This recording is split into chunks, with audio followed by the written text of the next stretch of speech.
Janvier, and this is The Breakdown. I'm just so happy that you're all here with us today. And we don't have any certain format or timing or anything. You guys have a free-for-all. You can talk to each other. And, we're just going to try to be kind. Just get your point across. And we're live streaming from YouTube and Facebook at Tehuti Forever. So let's go ahead and get it started. Let's introduce our first person, and that would be our Michael Miller, please. Just tell us about you. How you doing? Michael Miller. I'm an agnostic atheist. I'm just a person seeking, information and knowledge. I come from a position of more of a logical verification position where, I tend to seek out as many true things as possible and want to believe as few false things as possible. So I'm kind of neutral in this particular party. I truly don't believe that there is a God. I don't believe that there's not a God. I haven't determined that as of yet. So, and that's any God. So not just here we have Christians and so forth, but yeah, that's me. Okay, thank you so much. And the next person we want to talk to will be introducing Robert Stewart. Let us know about you and your accolades. Everything we need to know. Yes, ma'am, if you can hear me. I am a traditional Christian. I am a deacon in the traditional Baptist sense, but I'm also a Bible believer. And with this caveat, the Bible is a living document, and we have learned. For example, we no longer believe in flat earth. So I want people to understand that we grow and learn, and it is not a dead religion. But I am a traditional, and I have three children, 10 grandchildren. Thank you. Oh, that's great. Thank you for that introduction. And next we have Brian 12 Smith. Tell us about yourself, all your accolades. I can't hear you. Okay, I had to unmute that. All right. Well, yeah, I'm a Christian in the traditional sense, as Brother Robert was saying himself. I'm a minister at my church, a youth minister. So I talk to the city kids and the kids that's lost and looking for somewhere to go and stuff like that. I'm also into music, as I was telling you earlier. I have a manager. His name is Sid Johnson. He is best friends with a artist by the name of Babyface, Kenneth Babyface Edmonds. We do a lot of music with Kenny Babyface Edmonds, and we open up a lot of shows. And it's a whole lot. Yeah. So yeah. Yeah. So just a traditional Christian. All right, that sounds traditional, but you're really up there. You're making waves and moving things. You're one of the shakers and the movers that they talk about. And It's really good that you're working with the children. We really need help for our youth. Yeah. And okay, did you have any more you want to share with us? No, that's all I got at the top of my head right now. Okay, thank you so much. And I want to go to Jamar Milton. Tell us about yourself, your accolades, and whatever we need to know about you. Peace, family. Assalamu alaikum, shalom, imhotep. Grand rising to the royal family. My name is Jamar Milton. I am a kemetic priest out of the shrine of Ma'at, formerly a born-again Christian of 35 years. Now a conscious raptivist based out of Harlem, New York. Not Harlem, New York, sorry. My shrine is in Harlem, New York. I'm based out of Long Island, New York. And also a bank manager for a Black-owned bank called Nibiru Freedom Bank, as well as a coin holder, Nibiru Freedom Coin, a Black cryptocurrency. I'm a father of 6, and I think that's about it. Inspire top 10 on Yahoo Finance for top 10 African Americans of inspiration for 2021. That's pretty much it. Okay, wow, I'm inspired already. You have 6 children, that's wonderful. And you the money man. I need money. Okay, the next person we're gonna go to is William Humphrey. He goes by the name of Tehuti Forever. Tell us about yourself, your accolades, whatever you want us to know about. Yes, so my name is Tehuti Forever. I am the author of Quantum Philosophy, Meanings, Answers, and Promises. It's a spiritual book. It's a modern way of looking at nature. I'm the father of 3 boys. Those are my pride and joy. I am a first-year initiate of the Shrine of Ma'at, which is a kemetic school of thought.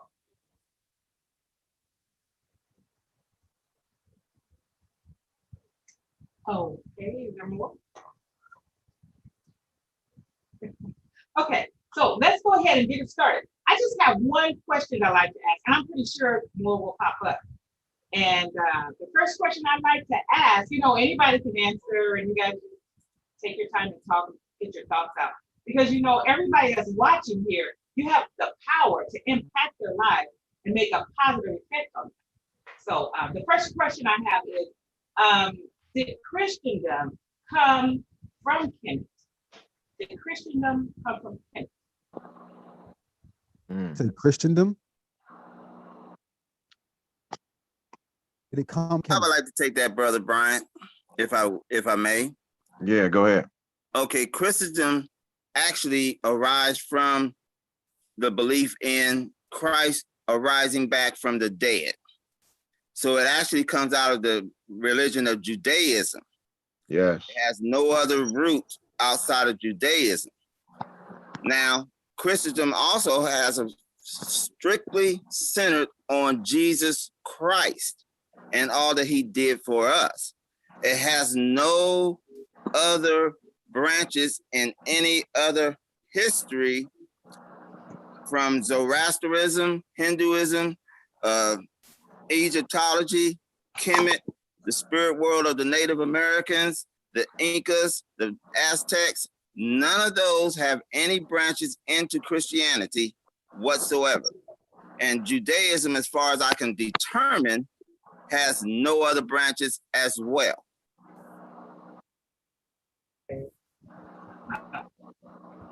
Okay, so the floor is open for why? According to the kemetic perspective, Christianity did not have its start in Kemet, but it has many connections to it. Just the fact alone of Moses being in Egypt tells you that there was a link with the Israelites and ancient Egypt.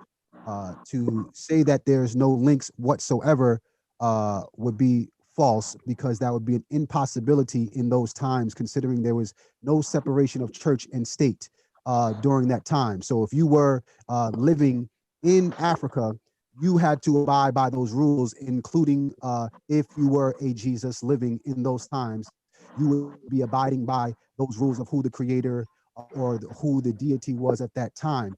The reason why Jesus would have been crucified is because he was not following the rules of who he was to worship during that time. When you look at no separation of church of church and king, so that would be that's an easy one to really figure out. That yes, there were links. Just alone the fact that if you look at Acts 7:22.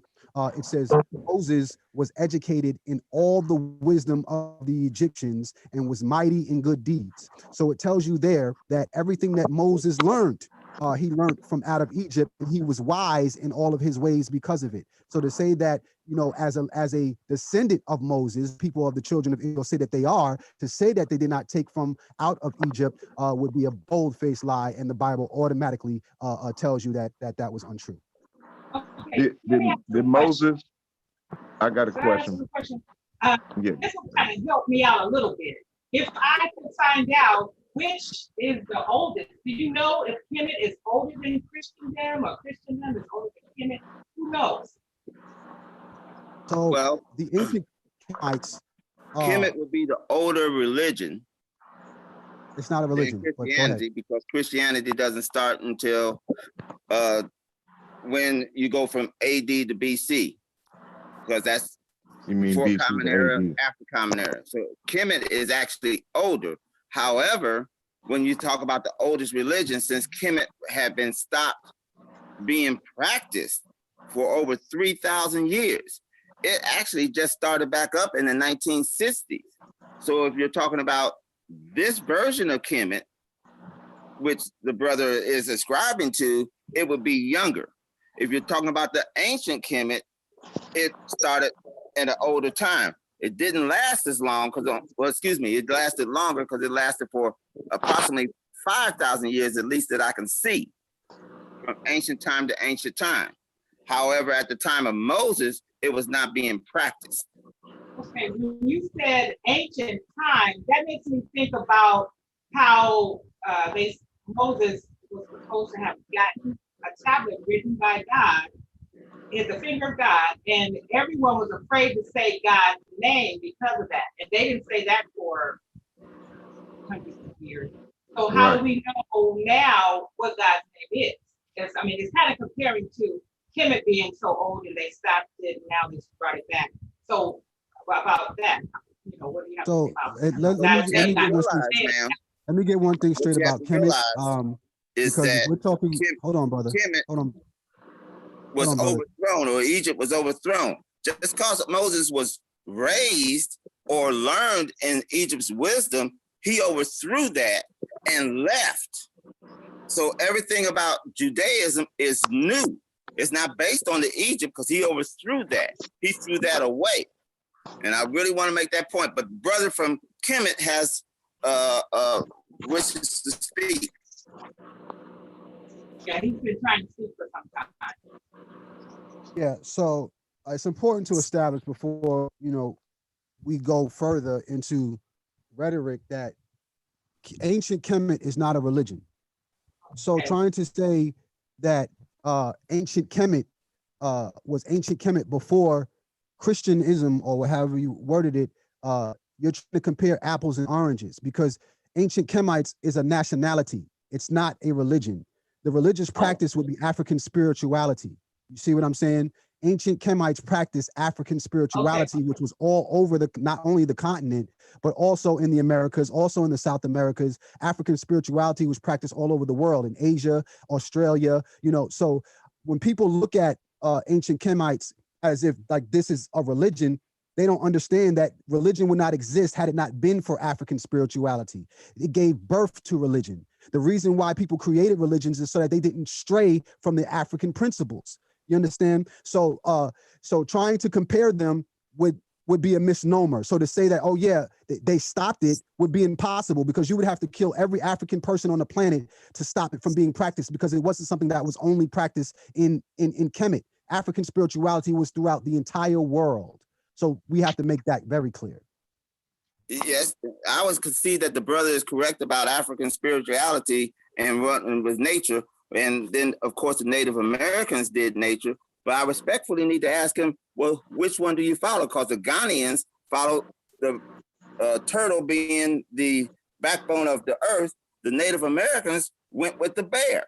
So which part of nature would he want to actually attribute the start of the world? So when you start talking about nature, you have to learn to be specific.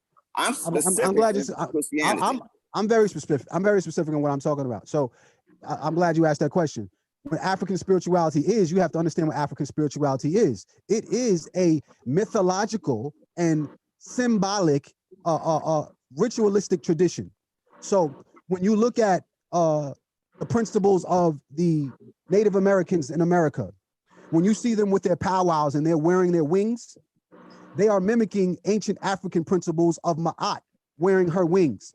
Can you prove that? Ancient African, time out. Ancient African spirituality, the way that it moved were in different spaces. If you look at the Yoruba, their deities directly match and mimic the deities that were up in the north, because it was tied to nature. So wherever you were, you would replace that bird with the bird of your choice where you were. So in America, they would worship Kukulkan. In Egypt, they would acknowledge Heru. So in America, you also have the eagle, right? So it's wherever you are in African spirituality, you would take those principles and you would match it up to where you are in your location. So to say that it was different was not true. They were all linked. This is why you see pyramids on all the continents matching up and linking up with one another, is because they understood that there was an overall thing that went without saying, was that we tied into nature, our technology tied into nature, and we were going to use the African spiritual systems in our are the same way we should do what we're doing here. So when we look at Christianity, it's not that Christianity is incorrect. They're not practicing it. They took the Africanness out of it. So now they think that they're separated from a system that was incorporated for everybody. You can't take the Africanism out of it, because once you do, now it becomes corrupt.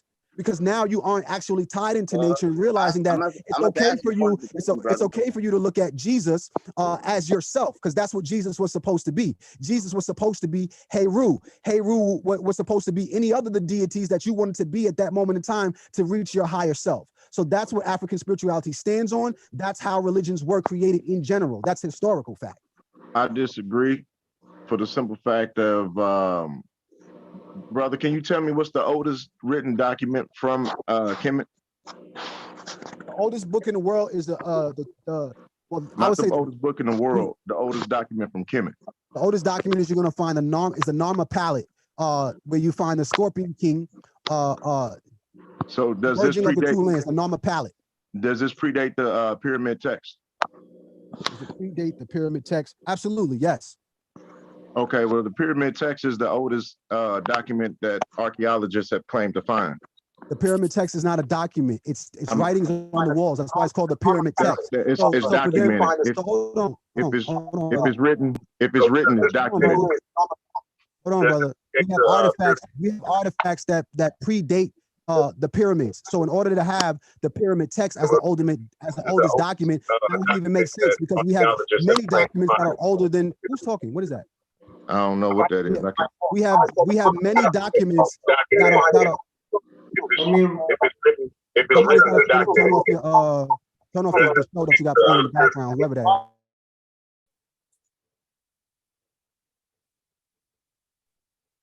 Okay, so because the pyramids of ancient Egypt is not the oldest thing in Egypt, to say that the pyramid text is the oldest documents that we have, right off the bat, we know that that's not true. The oldest documents that we have is the Narma palette, and that was before the pyramids were created. We have that Narma palette. It was written in stone. A document is something that is written either on papyrus or stone, which didn't happen until 3000 BC. We were already there. We already had artifacts that had things written in stone well before that. So that's not true. I don't know what scientist said that, but he's definitely incorrect. And you're going to need to pull that up. A document is anything that's written. So if it's written on a tablet, a wall, or a tomb, or whatever, it's documented. So right, you said the pyramid text, right? So when were the pyramids built? I can't remember when the first pyramid was built. Okay, cool. So just so you know, I gotta look it up. So just so you know, there were pyramids in ancient Kush well before there were pyramids in ancient Egypt, right? So we can go when to was these pyramids? So time out. Tell me the dates of these pyramids. Hold on. We have pyramids in ancient Kush well before there were pyramids in ancient Egypt. The pyramids in ancient Kush are older than the pyramids in ancient Egypt, such as the pyramid of Sneferu, the Neferu, the Kush is not pyramid. Hold on, brother. I'm trying to give this game here, right? That's cool. So we have pyramids. When I told you African spirituality wasn't just in Kemet. Kemet was not. There were no borders. All of Africa, actually, at one point, would be considered ancient Kemet. Do you understand that? Because there were no borders. Before colonialism, this thing was spread throughout the entire continent. So, and at one point, Kush and Kemet, they were all united through Narma. That's the palette that we have. And on the palette, you see Narma fighting to unite the two lands. It's called Smai Taiwi. Smai Taiwi is the uniting of the two lands. So you see both lands being one land mass. There was no barriers to it. So that was all the same culture. That's how the culture ended up from the north to the south, because they came from down there. So everybody from Nubia was coming up to the north. Those are the ones who were sitting on the throne. When you look at King Tut's bust, you'll see that he came from Nubia. You'll see in the back of the back of the bust, you'll see he has the hairstyle of the ancient Nubians who were warriors. So you gotta understand that. In order to understand ancient Kemet, you have to understand that it wasn't just Egypt as how we see it today. It was a much bigger region than what you see now. Okay, so you say that the Palette of Narma had to unite everybody. The Narma palette is showing King Narma defeating. But this was all one land, but they had to unite. No, he's showing him them defeating to unite the two lands, right? And when we say unite the two lands, meaning one land that was on one side of the Nile River and another land that was on the other side of the Nile River. So the barrier that you're talking about was not the barrier of Egypt, where you see that little square. It was the barrier running down the middle of Africa, which is the Nile River. So that's two totally different demographics. So you saying Africa was separated by the Nile River? Africa could only be separated by waterways. That was it. That was the only thing. And they all lived along the waterways. So they started in the south and then they worked their way to the north. Anytime you are a people and you need to survive, you're going to find the source of the waterway. And if you know anything about the Nile River, it flows from the south to the north, not from the north to the south. Right. I know. Yeah, it does flow like that. But my question is more or less like, okay, if this was one land under the Narmer palette, why would he have to fight to reunite the land? It wasn't one land. The spiritual culture spread amongst they all had the same African spiritual culture. But when the reason why they fought was not because of religion and things that we talk about today. It was because over goods and services. It was over, you have the textiles and I have the gold, or you have the cowrie shells and I have the grain. So it wasn't about what you think it's about, what we fight over today. So it was very different demographic than how they lived. My thing is, okay, so it's still one land, still one spiritual practice. If they still have one land, one spiritual practice, why wouldn't they still under the same mindset? Like the same things that we fight over today. Like if you go into the church today, you'll find people that fight over silly things. You'll find the church right now, and you have many different denominations of Christianity. Why is that? If y'all all worship in the same God. That's the question that you're asking right now. It's because everybody doesn't abide by the rules that we consider to be the umbrella, right? Some people go off and they make their own little subsects and all that type of stuff like that. So it was the same thing that was going on today was going on back then. You see what I'm saying? So I see what you're saying. We just have to tap into the culture and understand. How do you know this? That's understanding African spirituality, understanding the culture of the people. No. You can find this in the artifacts. Robert has had his hand up for a while. What's that? Robert has had his hand up for a while. You guys are progressing in the conversation, and Robert was trying to make a point. Go ahead, Rob. I'm gonna close it. I'm gonna answer his last question, and then he can go. The reason why we know this is because in ancient Egypt we also find the Adinkra symbols. And brother Tony Browder right now, he just did a practice. Y'all should look it up. He's over in Egypt right now. He's the only black excavator in ancient Egypt. And brother Anthony Browder, Tony Browder. And they have just recently uncovered a bunch of Adinkra symbols that come from South Africa up in ancient Egypt out of a tomb of an ancient kemetic priest, to show you that they could practice those same principles in the South as they did in the North, and they were the same people. So these are findings of science that they're still uncovering even today. Okay, couple of points of contention. Number one, the Nile River does not run south to north through the middle of Africa. The Nile River runs south to north through the area of ancient Kemet, Egypt. It's actually on the far western side of Africa. Number two, I had asked the brother a question about why all these different things. He equated the eagle, the bird of the South America, which is actually the condor for the Incas. He equated all of those to the birds of Africa and then tried to bind that all into one. But my question was, yes, ancient people use spirits. For example, if you go to witchcraft, or what's called the craft, that is an ancient way of worshiping God. However, once God showed himself to Abraham, that became the new way to connect to God through Judaism. And from Abraham all the way up to Christ, that was the only way God recognized, according to the Judaism religion, and of course, according to Christianity. He did not recognize you coming through any other. That's the reason why King Saul, banned witchcraft, because that was the old way of going through nature and all of these other different ways. But once God revealed himself and once he showed you which way he wanted to, according to Christian belief, that is where we are now. There's something called economies, how God goes, or what's the Bible word is actually a dispensation. You cannot use the dispensation of Adam and Eve. They only have one law to follow. You can't use that dispensation to today because God has gone the new way. He never changes, but the way he deals with people changes. So if you wish to go with nature, which was a way of trying to believe in God back in the day, you can do that. However, God has shown you a better way, and he's saying, this is the way I want you to connect with me now. If, for the example, the Tower of Babel, they tried to connect to God one way. He said, I don't want that way. So he came down, switched it up, the languages. And that is the reason why sometimes now, even though we talk English to each other, we do not fully understand each other. So I apologize in advance if what I'm saying, you don't truly fully understand the import of my words. However, you cannot equate the Alaskan people dealing with whales and seals for their God to the Inca people dealing in the condor, to the American Indians dealing with eagles, to the African dealing with the birds that he used. They're all different, but there was a way that they connected. So in other words, what I'm really trying to tell you in essence, brother, come to the new way. Jamal, do you mind if I chime in a little bit there? Sure. Okay.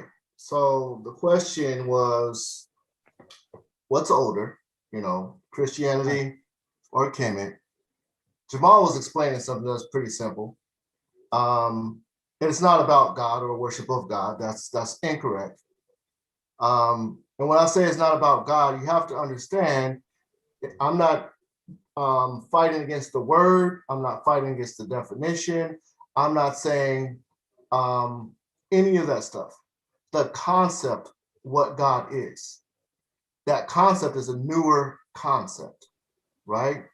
So when you're saying that they were trying to worship God, that is incorrect. You'd have to show me some kind of, right, you'd have to show me some kind of a ancient system that had what we call God today, right? Or some type of the concept of what we're calling God. It's not the same thing. It's a different subject altogether. Right? What we're calling God today is a modernized thing. Now, in ancient times, what Mr. Melton was saying is that the spirituality was all around the world because we were tapping into nature, right? We're tapping into nature. And he was describing the different animals that were in different regions were personified. They were personified. They represented certain aspects, right? So we were looking at aspects of nature. So in Kemet, we might use the falcon, where in another region, they might use the bear. It doesn't matter the symbol that you're using. The symbol still represents the same thing. Energy, yes. Exactly. So that's what he was saying. It's not about, you're looking at the differences because it's different symbols, but if the symbols represent the same thing, then it's really the same concepts, right? Well, actually, William, I was agreeing with you as far as the symbols go, but they're representing something that now has revealed himself to be this one thing. That's where Judaism jumps the bar over nature. That's where Christianity then jumps the bar over Judaism, because he has revealed, or better yet, pulled the veil away so that you can actually see who he is. And that is what is actually going on when you read the Bible and put it all in the totality. It is showing what is actually people are talking about, even in the New Age, when they talk about higher power or going to our higher consciousness. They're trying to tap into something that I'm already tapped into because I now know the proper way. Same thing for, like you said, the powwows, the smoking of the peace pipe for the Native Americans. They're trying to tap into something. Prayer, they're trying to tap into something. Meditation, trying to tap into something. I am trying to tell you all of those camouflage things. Now let's go to the real. And what you have to do to either say that the real of what I believe is not correct is show how it contradicts itself or show how it is incorrect. That is what you have to do. We already know that nature does not always respond in the same exact way. You can go to one bear and stand up and yell, and because you're a man, he'll be scared. You go to another bear, stand up and yell, and he might kill you. So we already know nature is unpredictable. But one thing that I'm talking about here is what is the predictability of your belief system or religion. It's not about predictability. It's about being in one and being in alignment with it. It's not about living forever. It's not about being long on the earth or any of the things that accolades that you would tie to this. This is just all about being one and being in balance with it.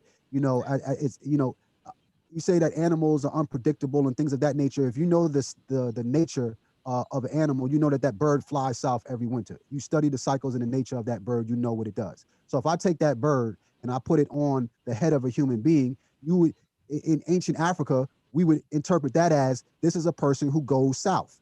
Like that's how they did it. And these were things that were already said. These are things that are already known. They didn't have to write it out for you. All they did was put a picture up, and you already knew what was going on. They already knew a picture was worth 1,000 words.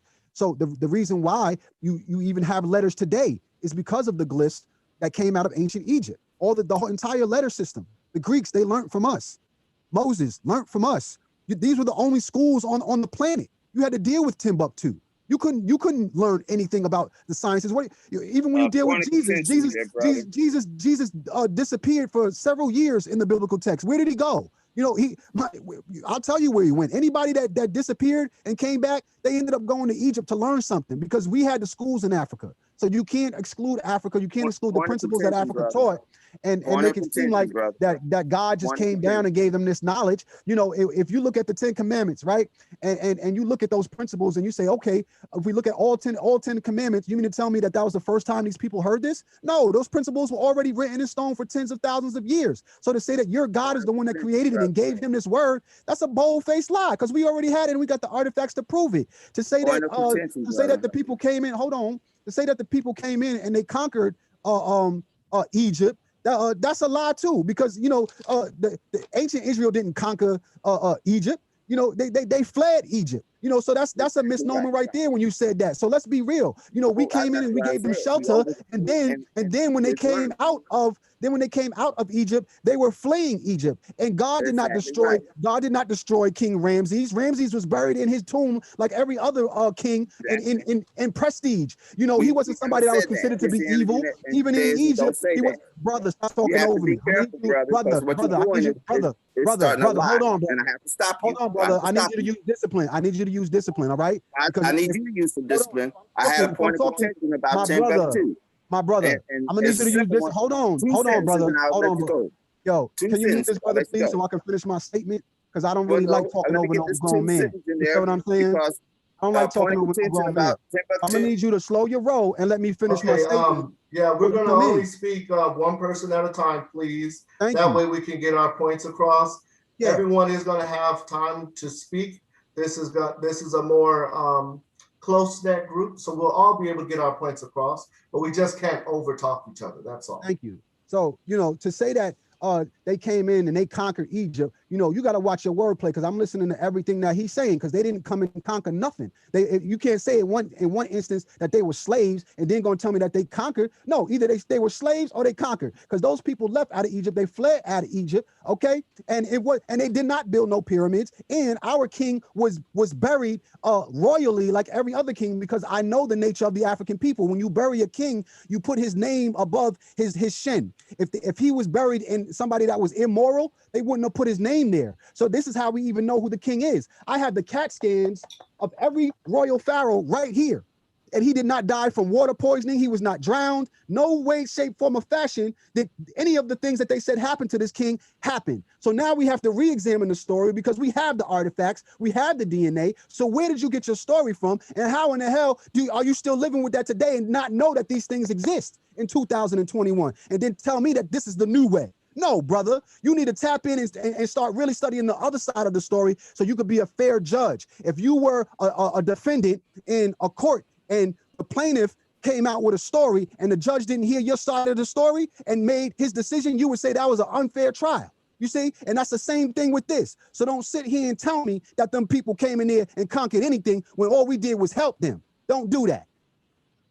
I rest my case.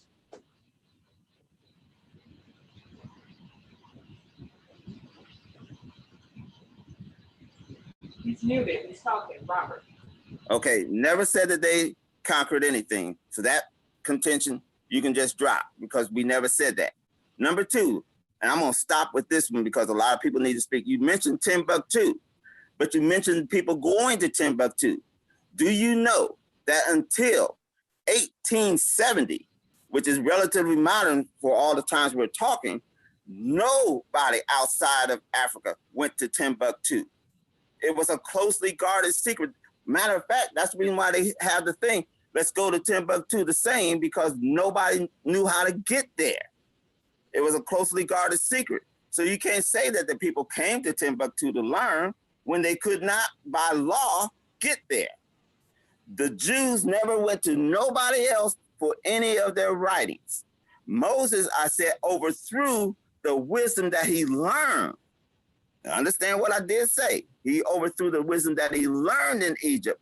And then God appeared to him, and that is what he wrote. Something totally new. And that's the reason why I say this is a new way versus the old way where you was hitting and missing with spirituality. And once again, yes, birds do fly south, but sometimes the earth in their rotation and the magnetic field is off slightly. They do not have you cannot align yourself with something that is unpredictable because every once in a while you'll find yourself unaligned. That's the reason why science looks for predictability. And I'm going to kind of finish and direct my question to Michael Miller, if I may. Science goes with predictability. Religion actually wants to go with predictability as well. So Michael Miller, would you like to comment on that? Or Marjorie, you can take it back over. Go ahead, Michael. Science does seek, repetition, verification, so they can make predictions. Then they test those, things through constant, verification. The closer you get to constant verification, they will, elevate that in science to, what some call truth or fact, but, that's as close as they come. I can't speak on the religion part of it, but that is how science, does it. Yeah. And you two were speaking about the animal heads and things that are worn. I'm not sure if I caught the gist of it, but I know in the Bible, there's Ezekiel chapter 1, verse 10, it says, as for the likeness of their faces, they four had the face of a man and a face of a lion, and the right side, they four had the face of an ox. On the left side, they four also had the face of an eagle. And so that makes me think, you told me that kemet was older than Christian. And so that makes me think that they might have got some of that ideas about the way, the faces look, different faces, according to their characteristics. Seems like that's what he was saying. So can you explain that scripture? I'm not really sure what that is. I certainly can. And a lot of times it all depends on context. They were talking about angels. They're talking about the cherubim. That cherubim actually has 4 different heads, okay? But it is not an object of worship because that cherubim is worshiping actually God. Everything in Christianity, and of course at that time, Ezekiel, that's talking about Judaism, points toward God, the one that should be worshiped. So what we're doing here, and you have to be careful, you cannot equate that to Kemet, who is actually talking about the nature and the spirituality of things and what people are naturally born to do and what animals are naturally born to do, nature, spirituality. That's not what they're talking about here. This person actually sees some being with 4 heads. Now, in the spiritual world, you can have a lot of things that in the physical world does not make sense. In the book of Revelation, they talk about horses that have tails like a snake, and they do hurt with their tails. In other words, and the bite is like a scorpion bite. So a spiritual world is something totally different. Now, a lot of the African peoples and the Native Americans, I'll use Native Americans because I hate to think I'm tearing down a brother's religion or his belief system. The Native Americans used the spirit of the bear, which, like he said, was courageous, strong, powerful, but they also ascribed human characteristics to that bear because they said that they saw something like that, a bear-like creature. Now, whether they actually saw Bigfoot or anything else, I do not know. And then they also thought that the bear dug up things, and that's how they got Devil's Tower. And you can look at a picture of Devil's Tower. It's got pictures of claw marks, supposedly. There's other people that say that it's the devil pawing at the earth. So we have all these different things, but what the Bible goes with is, let me say something real fast, Brother Bob, real fast. And we believe that the Pharaoh during the Exodus was not Ramesses. It was Amenhotep. Amenhotep II. All right, I'll pull up his CAT scan because I got that too. What did you say it was? Amenhotep II. Amenhotep II. I'll tell you how he died. Different things. Amenhotep, yep. Amenhotep II. Seventh Pharaoh, the seventh Pharaoh of the 18th dynasty. The Pharaoh during the Exodus was not Ramesses. It was Amenhotep. I'll pull up somebody got the thing up too loud.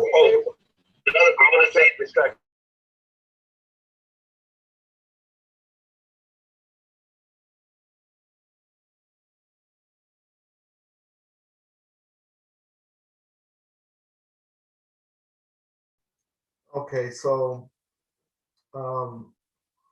Mr. Milton, it looks like you're looking up something. Your phone is on mic, your mic is on mute. If you can go ahead and unmute your mic. Yeah, before I find that, I did wanted to address one thing that he said about the Israelites coming into Egypt and not learning it with our schools and things of that nature. I'm about to prove that wasn't true as well. So first and foremost, in order for you to learn anything, reading, writing, arithmetic, you got to remember the first people to study mathematics, to study the stars, were the ancient Africans out of the Southern Nile Valley in Nabta Playa, the ones who invented what we call time, the construct, and started doing that. From that is where you get other sciences such as botany and learning when to plant and things of that nature, studying the seasons. And from that is where you get tracking what it is that you're doing. So now you're going to start to create a writing system so that you can remember what it is that you did. The mathematics, the first sign of mathematics, you'll find the Oshango bones out of Africa. This is the first time that you see mathematics where they took a monkey's bones and they started making slits in it. This is the first artifact that we have of mathematics. So in order for you to learn anything, you had to deal with Africa.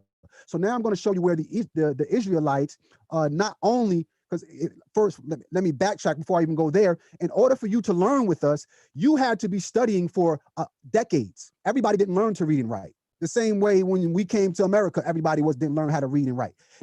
Everybody wasn't somebody, scribes were people who got paid the most, and they were next to the kings because they were privileged. So just keep that in the back of your mind for 1 second before we move forward, that not everybody knew how to read and write. And when we deal with the ancient Israelites, we have artifacts that show that not only did they learn from us, but they took some of that back to Israel. And we have artifacts to show that they were writing in hieratic Egyptian when they returned back to Israel as well, because everybody didn't just go with them to the promised land wherever they was going. Some of them they all went all different places. Everybody wasn't listening to Moses. Everybody, some people was dying. Some people was doing what they had to do. So, when they came back and they went to where they were going to rest at, they was using the same things that they was taught in the schools while they was in Egypt. And I'm gonna prove that to you because I'm gonna bring it up right now. I'm not gonna, you know how to do. I don't just be saying stuff. I like to bring y'all the proof so that we can shut that down real quick. So look at my screen. Here you go. First Israelite text at the time of Lehi employed numbers and signs from an ancient Egyptian script called hieratic. You're only finding that out of Egypt. There are over 200 samples of hieratic found in the regions of Israel and Judah. Second, LDS scholars John A. Tvetnes and Stephen D. Ricks collected samples of texts written in Hebrew-related language being transcribed in hieratic Egyptian dating 600 years before Lehi. They also shared an example of Psalms 22 through 6 written in Aramaic translation using Egyptian characters. I rest my case on that. We ain't even got to read no more. Y'all can go and find an article for yourself. Everybody who learned how to read and write learned it coming out of Kemet. I don't care how you want to chop this up, because there was only but so many schools, and you had to be there for decades in order to be allowed into the temple, into the inner sanctum to learn how to read and write. And we had 5 different types of languages. It was languages for the people, it was languages for the doctors and the lawyers, and then there was languages for royalty. So everybody didn't get to learn the higher tiers of learning. So if you went back and you had knowledge, then you had to have been sitting in the school and learning from us. So that's that. So now let me continue to try and find the page for Amhotep that he said was the king that so I'm gonna figure out how he died. You're gonna have to give me a little minute because I'm doing some quick research. Right, yes. Before you do that, Michael Miller wanted to chime in. Yeah, I don't want to derail it. We had been on this particular track for a little bit, but I was interested in from the previous, conference about how he was tying in astrology to Christianity, as and whether it be the Virgin from Virgo and such, the 12 disciples and all that jazz. So I'm very interested in that. It seemed like something worthwhile for me to hear from the Christian side and his side. Again, if we could dive a little bit deeper on it after we finish this track, if that's possible. You know what? While he's looking that up, I'll go ahead and address that because me and Mr. Milton are from the same school of thought. All right, thank you. This is the basic fundamental principles. Basically, in ancient Africa, we told stories. That was a way that we educated our people, right? We told stories. Nowadays, we call it mythology, but back then, that was an educational system, or like we tell bedtime stories to our kids today to help them go to sleep. In these stories, it charted out different star count constellations, right? This is mythology. This is not something that happened literally. Over time, because it was adapted and it evolved, things like Christ dying for 3 days and resurrection after 3 days. Some people were under the impression he was born December 25th. That's not a coincidence that people were saying he was born December 25th. I'm not saying that anyone on this panel believes that Jesus was born December 25th. What I'm saying is that date is not a coincidence. They didn't just make up that date out of thin air. Where did that date come from? That date came from the ancient system, right? We know that December 25th is after the 3rd day, after the sun died.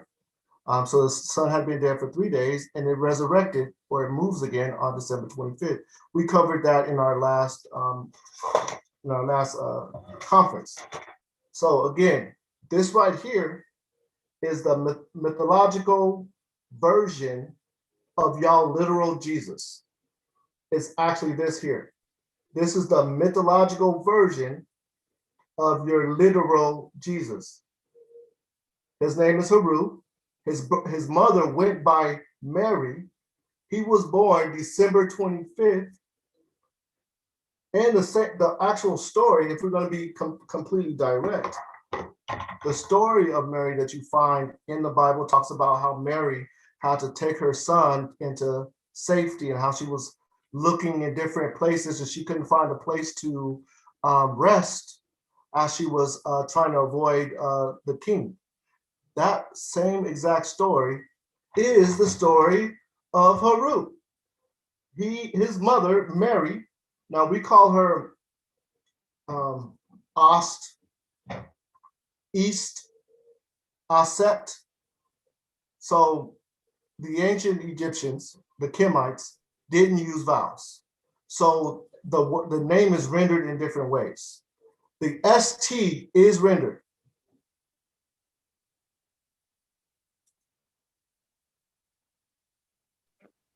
So how did you get to Mary? Mary, yeah, it's written on the walls. Okay, so As Mary? as Yeah. Mary. So this is Yeah, Mary. okay. Yeah, go ahead, keep looking. I got this part. This is real simple. So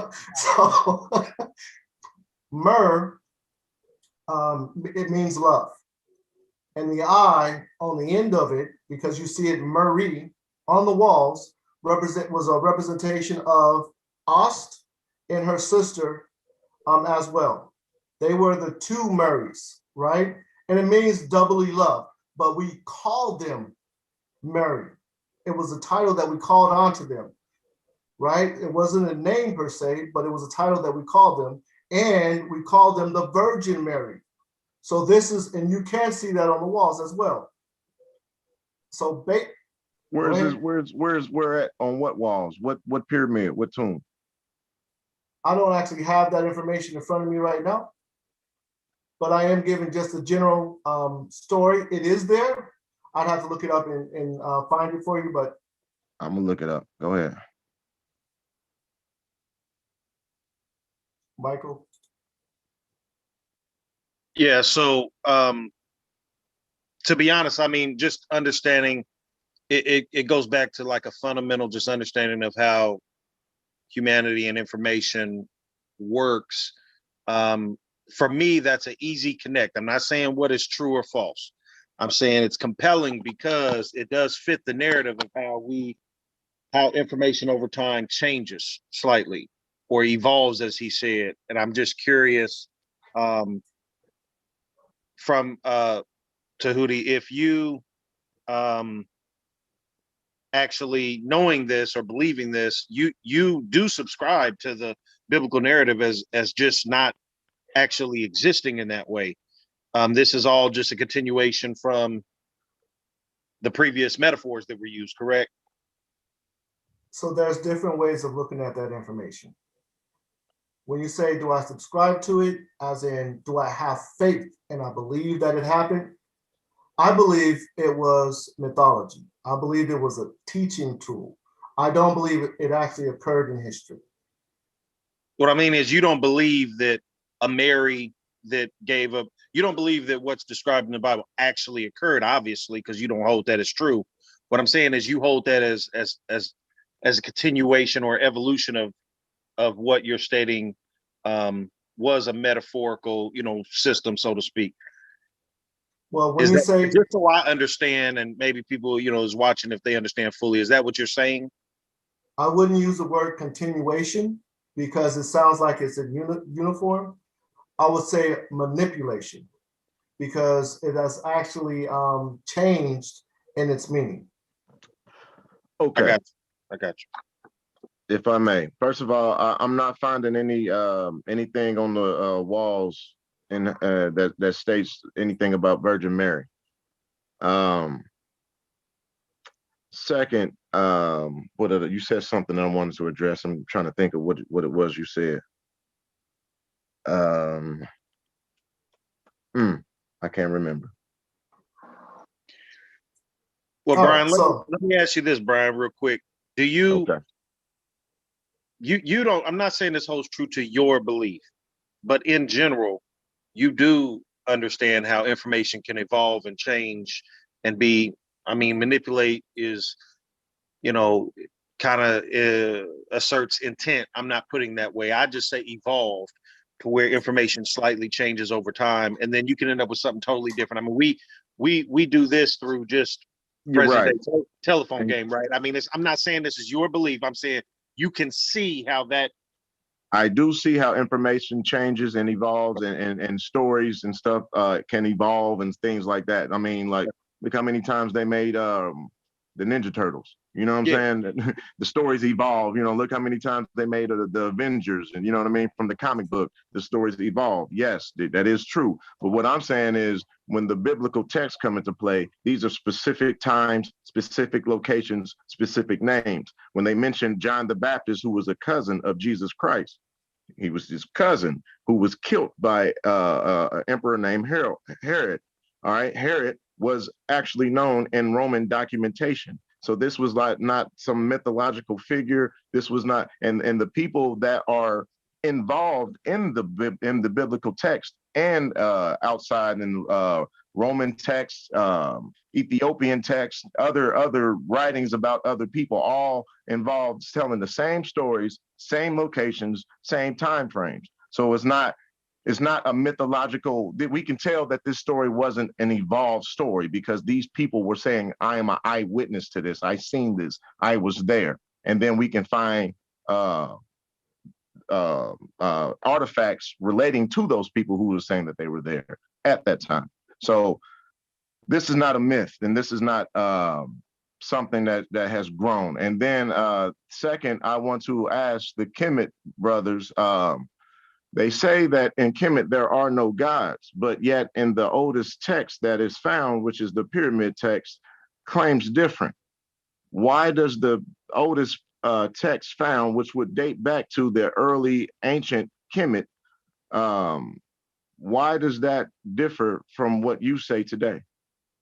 Because in the pyramid text, what you're looking at, and I'm not agreeing with you when I say that it differs.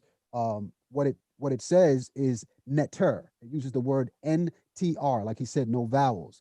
But when you have conquerors or colonizers are the ones who transliterate the word, they interpreted it as God because they were Germanic Dutch individuals who were doing the interpretation. So they put their word into that. So when you put God into it, it now changes its definition. The word neter or nkr is an ancient African click language of Medu Neter, which basically means divine. It does not mean God. Divine and God are two totally different things. Divinity is something that is multi. It can be found in many different aspects. God comes from a specific culture. It is a name of what they actually call what they call it. And they have a different characteristic for their God versus being one attached to nature, or this is where we get the word nature from. Neter, nkr, that's where it comes from. So the word neter is very different from a God because neter was already existing before the word God came along. If you can tell me the first time the word God was spoken, then you could say that, okay, there was some comparison, but it does not say God there. It says nkr. It says neter. Okay. I'm not saying that. I'm saying that the word, even NTR, neter, or whatever. Doesn't mean God.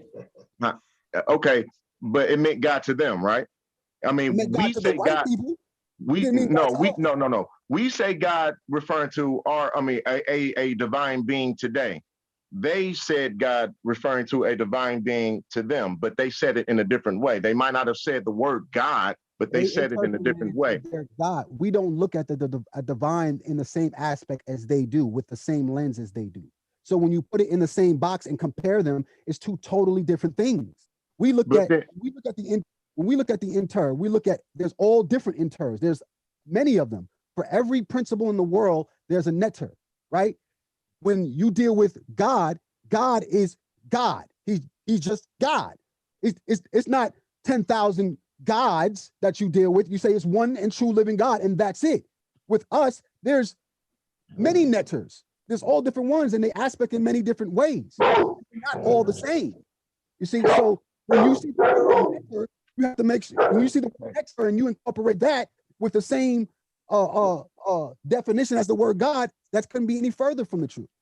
No, see, what I'm saying is, okay, first of all, the same people who deciphered the hieroglyphics then, now, and whenever are the same people that deciphered it for you too, right? Not at this point, no. So now who deciphered the hieroglyphics? Now we've had actual Black African people who have gone back and deciphered the hieroglyphs. And you can get this book. It's called, I'll send it to you. It's called Let the Ancestors Speak. This is written by people who are of African descent that are attached to the culture, not people who conquered it and transliterated it incorrectly. The same way when we come at you guys and we say things, certain biblical texts, and you say, oh, well, which version did you get that from? Was that King James Version? Was that the New International Version? Okay, but people transliterated it incorrectly. You know what I'm saying? The people who wrote the book that you're gonna send me, they wrote that. Okay, what I'm saying is they weren't the ones that actually deciphered the hieroglyphics, right? The hieroglyphs were deciphered many different times by many different people. You see what I'm saying? Like they're different. So the Rosetta Stone had nothing to do with it? What's that? So the Rosetta Stone had nothing to do with deciphering the hieroglyphics? Oh yeah, the Rosetta Stone, when you're talking about Champollion was one of the first ones to do it, but he wasn't the only one to do it. Because there are more words that we found along the way that weren't even on the Rosetta Stone that we figured out through artifacts that we dug up. Like, see, that's the beautiful thing about science. Science is something that's always building, it's always progressing. Always changing, right? More of it, right? So, you know, it's important to understand that aspect of the game that we as Black people have now had our hands in it for quite some time, and we're the leading now excavators over in Egypt right now. So, you know, it's back in our court. Okay, because I'm getting different interpretations from information that I'm reading, from all the latest modern data, and from what you say today. It's two different things, because you're telling me that there were no gods, but yet I'm saying that they built temples attributed to gods. They also had ceremonies praising gods. They also was judged by gods. No, they were judged by netters, not gods. Those are not gods. Okay, so remember when I told you that actually I was talking to somebody else earlier. Ancient Kemet. Okay, but anything that can judge you has the authority, right? No, time out. That doesn't make it a god. Okay, that's the first thing, right? Your body can judge you. It doesn't make it a god. Understand what I'm saying? Anything can judge you. So a dog can judge you and misjudge you and bite your head off. Like, it doesn't make you a god. So the way that we look at it is this. You know, the Kemites and the Egyptians are two totally different people, and you need to understand. Right. Okay? I know that. The ancient Egyptians, look at the wordplay. When they start talking about ancient Egyptians, you're talking about conquerors, right? People who couldn't pronounce the word Egliptigus. These are not the people who built the pyramids. These are not the people who built the temples. Those pyramids, those temples were not built for gods. They were built for scientific principles of nature. And those pyramids were built according to mathematics in a certain degrees for a certain reason, so that it ties up with nature. It was built by natural things. So when you say that, okay, they built it to worship their gods, no, they didn't. The conquerors came in and worshiped their gods. Not the pyramids, the temples. The temples, the same thing. The temples were schools. They were not places of worship. They were schools. The places of worship were in your home. See, you have to understand the culture of African people. The temples were not built to worship anything. They were built, those temples were schools where people went to learn. So what was the ceremonies for? The ceremonies were to give acknowledgement to those principles. So we acknowledge that's not worship? No, we didn't see it as worship the way that you see it as worship. We didn't look at it as something that was a higher power. We saw it as something that was that we needed, something that was with us and within us. So this you is gave a ceremony. You said people gave a ceremony to something that they didn't worship. Do you give a ceremony for your daughter when it's time for her christening? You do, right? Why? Because you see her as something of value. When you have a winter solstice and people celebrate Christmas on the winter solstice, they're celebrating the sun. It doesn't mean that they're worshiping the sun. They're just celebrating it. It's a new sun. Rituals were not meant for gods. We understood our connection with nature, how important it was, and we acknowledged it, and it acknowledged us. When we came outside and we went like this, hold on. When we came outside and we went like this, ritualistically, when we went like this all together, we all said the sun is our vital life force, right? That's what we're saying. And we all need it. Ritualistically, we did it because ritualistically it was that important.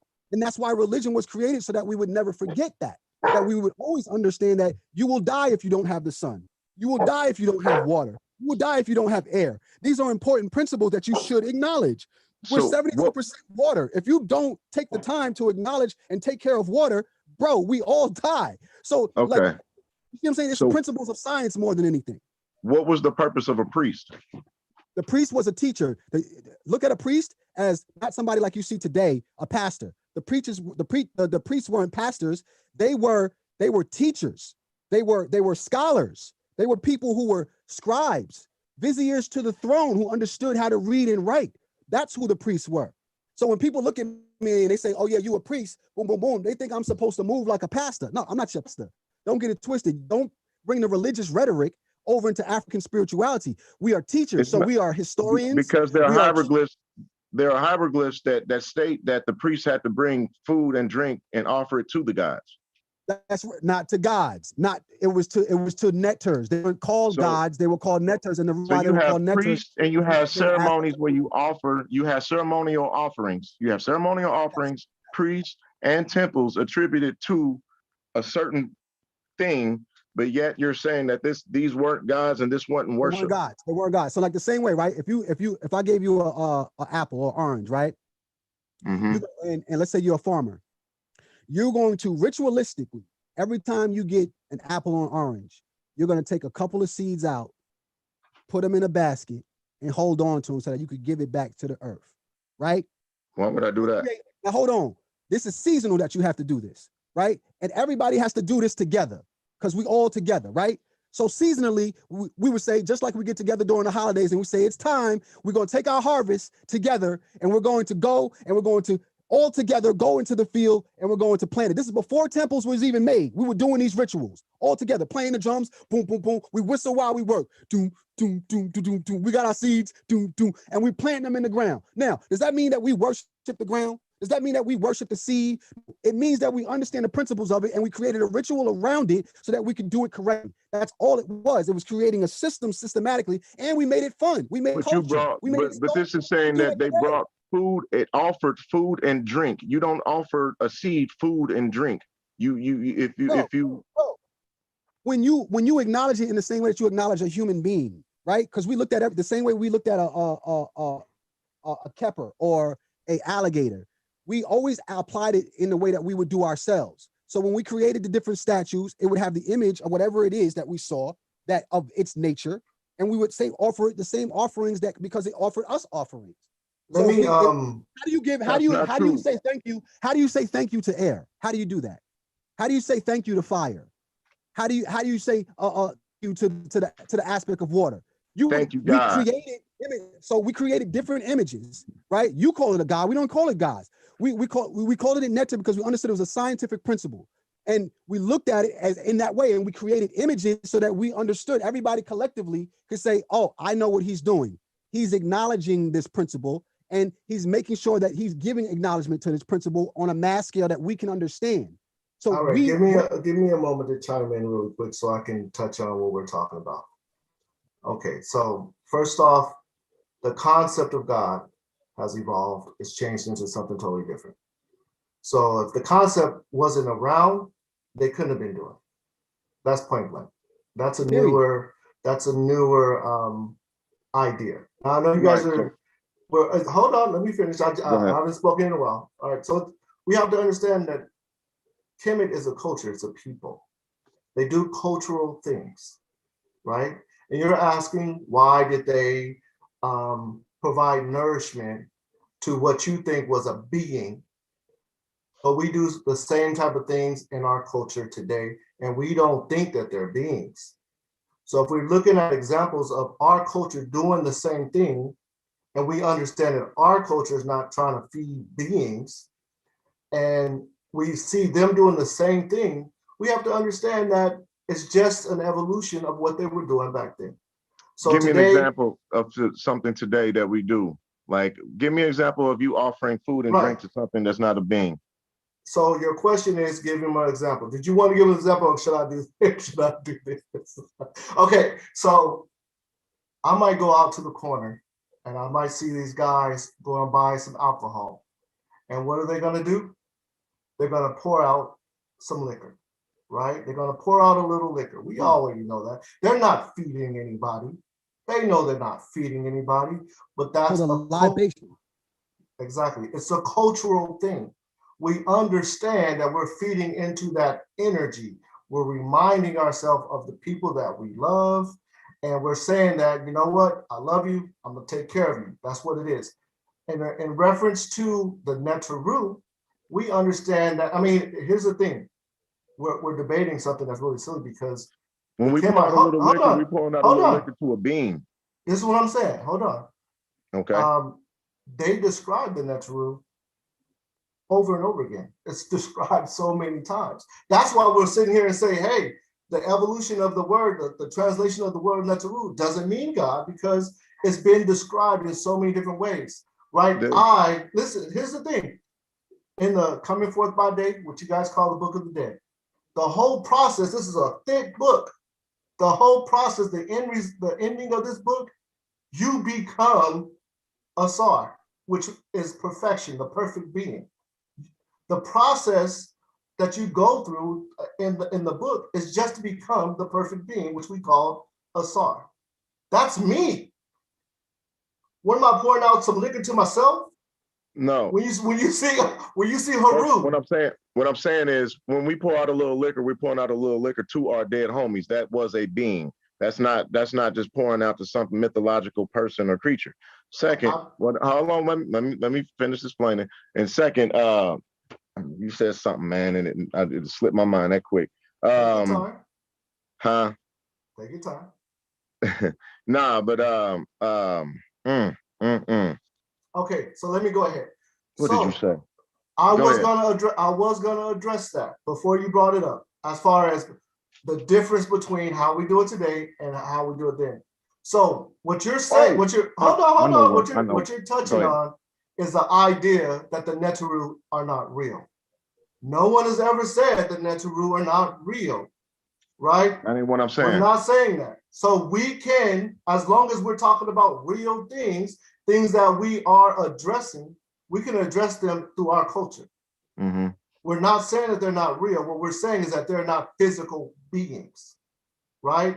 No, so are they spiritual beings? Like humans. It's No, they're principles. It's emotion, principles. Hold on, Tehuti. These are principles of science, right? So there are nectars that represent water.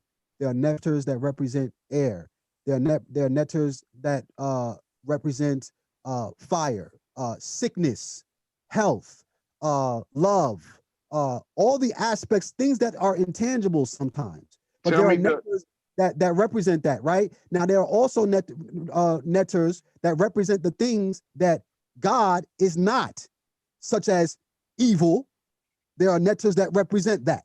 You see what I'm saying?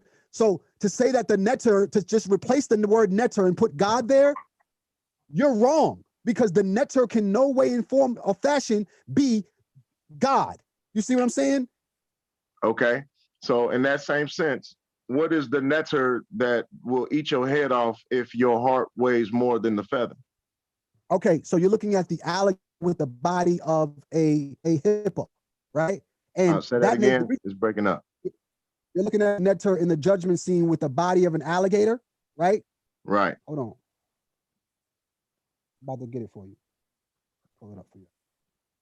And why does he eat your head off if your heart weighs more than the feather? Is that a judgment? Hold on. He's not the one who judges you. He's the one. He's like the executioner. Okay. Okay. So there's something that can execute your soul. Yeah, there's a nectar that deals with that too as well. So, but it's a different one from the one that brought you to the judgment scene, and it's a different nectar from the one who actually reads the law, and it's a different one from the one who's sitting on the throne. It's a different one from the ones who are judging you on the panel. Right.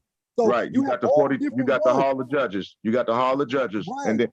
But then you're trying to get to the field of reeds, right? But those aren't gods. You see what I'm saying? Like, because here's the thing. Who allows you to go to the field of reeds? You're dealing with Asar. He has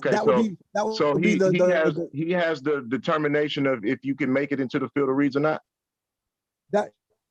See, he represents the idea of a figure that has authority over you, right?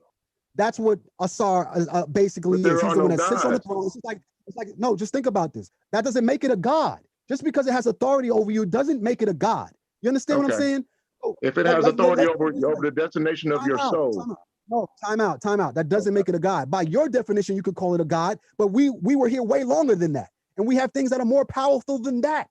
There are things that created, there are things that actually created the idea of judgment. Asar is not that being. He's not the one who did that. He's not that entity. There are things that are stronger than Asar that have authority over him. But guess what? There are things that even balance out Asar.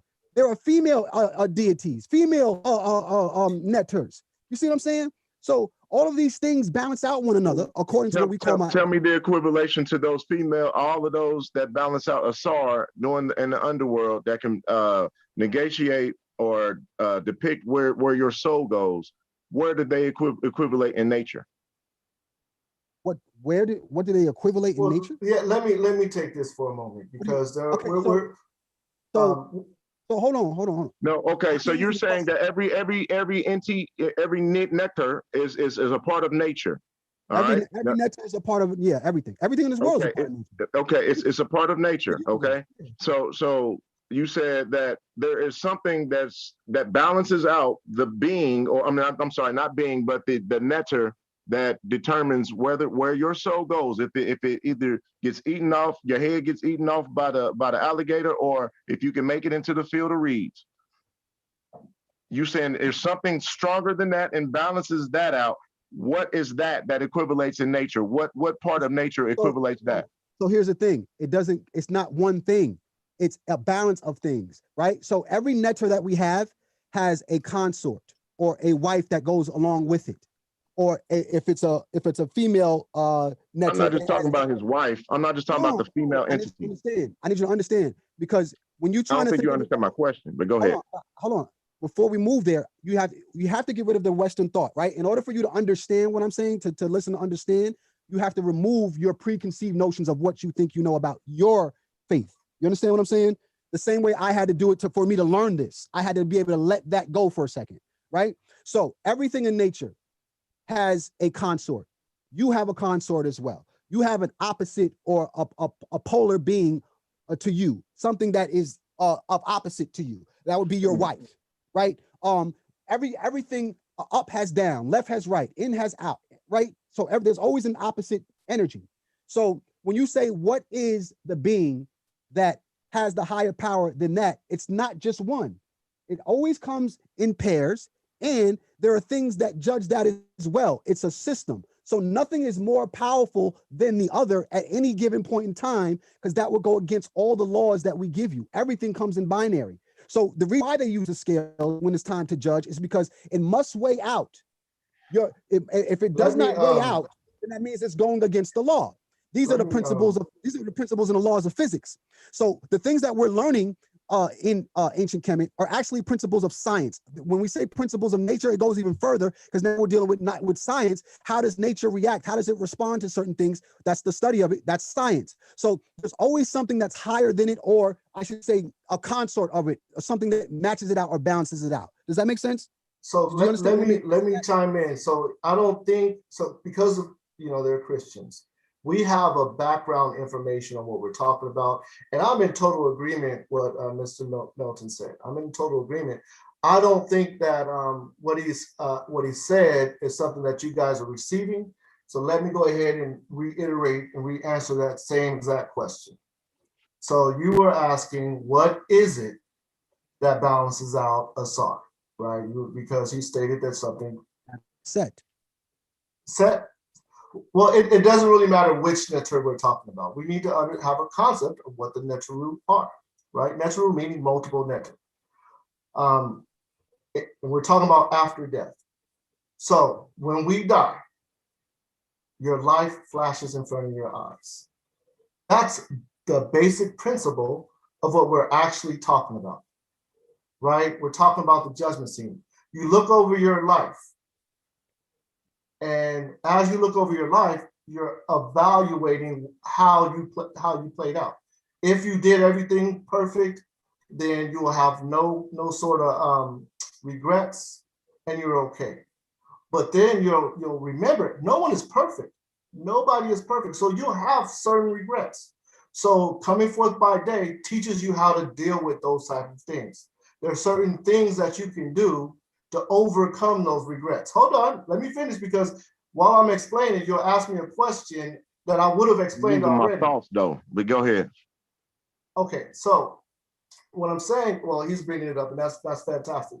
So what's happening is there are certain principles. The neteru are simply principles, these aspects of yourself. Not all the time are the neteru aspects of yourself. Anything that our ancient people saw as divine, and we saw everything as being divine. So we broke down every single thing for whatever aspect it is. If it's water, we broke it down and it was divine. We understand that it's not a God, right?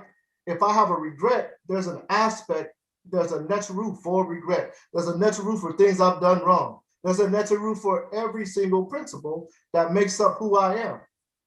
So when you're asking who's judging you, you're judging yourself on that level because your life is flashing in front of your eyes. And you see the next rule up here. The 14. So tell me, if I'm judging myself, first of all, I'm judging my good deeds versus my bad deeds, correct? Are you able to move forward? Some No, things you can, that some was my things. question. Okay. My question is, when I'm judging myself, am I weighing my good deeds versus my bad deeds? No, what I'm trying to explain is you're not weighing your good deeds versus your bad deeds. You're saying, are you a good person? Are you qualified to become a Sar? Are you qualified to become a perfect person? Think about it this way. And how would I know if I'm qualified to become a Sar or not? In the coming forth by day, there are different scenes, there are different trials, there are different stages. I'm asking you. Yeah, well, I'm explaining it from the kemetic principles, right? No, I mean, your version, I mean, you said there's different versions. I get that. Your version specifically, how you come to your belief. Okay, I understand. So how do I move beyond my guilt? That's your question. I move beyond my guilt the same way everyone else moved beyond their guilt, right? There's certain things that people may do that they just cannot live with. That's why people commit suicide. I haven't gotten that far. When my life is flashing in front of my eyes, I will be looking over my life and I will be guilty on certain levels, right? I'm going to have regrets of anything I'm guilty about. Okay, so you will be guilty on certain levels. So are you judging your guilt versus your non-guilt? Again, is that what qualifies you to become a Sar? Again, no. Again, that is not, you're not weighing your negatives and your positives. What you're doing is seeing what can you move beyond. If you're stuck on something and you cannot move past that point, then you cannot move forward. You have to deal with that. You have to deal with yourself before you can call yourself a Sar, right? So, okay, so what happens if you can't deal with that? Is that when the alligator eats your head? Yeah, there you go. that's the basic thing. Now you're in torment. You're tormenting yourself. Yeah. It's not you're tormenting yourself. It's you. You cannot get past a certain thing. You're eating yourself. Your heart is heavy. Your heart is heavy. That's what they're saying. You have a heavy heart. But your soul gets devoured. Okay, that's, you're using terminology. Your heart gets eaten, your soul gets devoured, you're tormenting yourself. I don't understand what's the confusion there. Yeah. Michael, go ahead and unmute yourself. You don't have okay, go ahead. No, I think that Brian's his questions, at least how I'm interpreting this, is like from a literal perspective.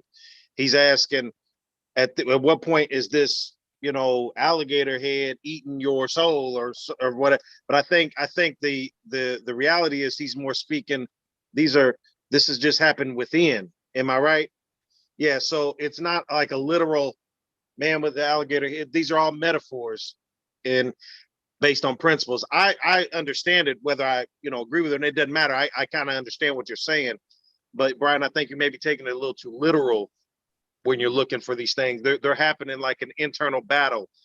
You may view it as like some good or evil inside of you, or right or wrong, but they're weighing this principle versus maybe some action or something, and it's happening inside. And if you didn't meet that or live up to whatever this principle was, you have a heavy heart, so to speak. That's how I'm taking it. Am I on the right track there? And that's how you're supposed to take it. It's like the same way we say when somebody breaks our heart, right? We don't mean that literally. You didn't take the heart, throw it on the ground and break. No, but it felt like it broke, right? So when we look at Amit, who is the deity that takes your heart, right? Amit has 3 different animals associated with it. An alligator.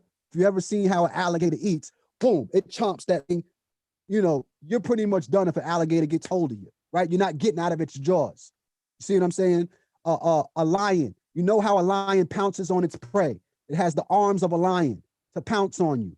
And it has the lower half of a hippo. So it's giving it some body weight. You ain't just going to be able to throw a hippo. You see what I'm saying? So it's showing you how if you do certain things, yeah, you could run from, you could do it, you could run from other people, but you won't be able to run from yourself, and it's going to get a hold of you, and you won't be able, it's going to destroy you. You see, when you do something bad to somebody, you feel that on the inside, it's burning you up. So as long as you have the basic part of this concept that that being is a being in you, real fast, not a being that's outside of you. I need to jump in on this. Listen to understand. You understand? If, as long as you understand, as long as you're able to get that this being is actually you and it's not something that is outside of you, then you can now move forward. I'm happy you said that, because what I'm reading right here just says, even who is explaining who Anubis is and explaining some of the hieroglyphs according to Anubis. And it says Anubis was a powerful black canine, then was the protector of the dead who made sure they received their due rites and burial, and stood by them in the afterlife to assist in their resurrection. Let Robert go, because he's been waiting for a while. I know what you're going to say, Jamar. I know what you're going to say. Let Robert go for a second, though. It's too easy. Because I'm understanding what Michael's understanding. But one thing that we have to remember, we're talking about after you're dead. So it was not about my life, about moving forward in this life, because I'm dead to this life. So if the alligator eats my head, then this life did not live up to the principles of the alligator. That's why Brian said literal, brother. It's not literal. And hold on, y'all was talking about people after they're dead. I understand metaphor about how to live your life better and to understand how to live your life better. We all have principles about that in our belief system. But we started off with, after you're dead, can you get to the field of reeds, which was the equivalent of heaven in the Christianity view. So it was a judgment call by the alligator. Then you went off into who, there's a higher power. I could care less if there's a higher power. If the alligator was the one set to judge by the higher power, I have to satisfy the alligator. And this is what we're talking about. Yes, we're understanding nature and all of it, what it encompasses, but in these rituals, did it reproduce, or was it predictable? The answer to that is also no, because it was the alligator judge, but did he tell you in your life what he was judging for? And that's something that you have to understand. If it doesn't tell me what to do ahead of time, then it's no good, because all of a sudden I got to pass a test that I didn't study for.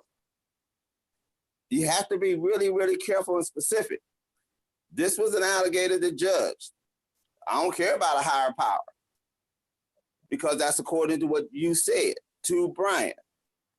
And Michael Miller is on the same thing. He's saying, yes, we want predictability. We want the sustainability. We want to know what we have to do. Do not give me a test that I could never study for. That is not fair. Do you understand what I'm talking about? Nope. So now let me deal with this, because okay, what don't you understand? Because here's the thing. When you're saying what that, don't you understand? I'm about to. You gonna let me say it? Yes. So when you say you're being judged by a higher power, what we're trying to tell you is it's not a higher power. It's a balance of energies. It's not a higher power. Everything has something that balances it out. So let's put it this way, right? Let me break this down for you. Let me teach it to you, so hopefully you can learn it, because this is what it comes down to.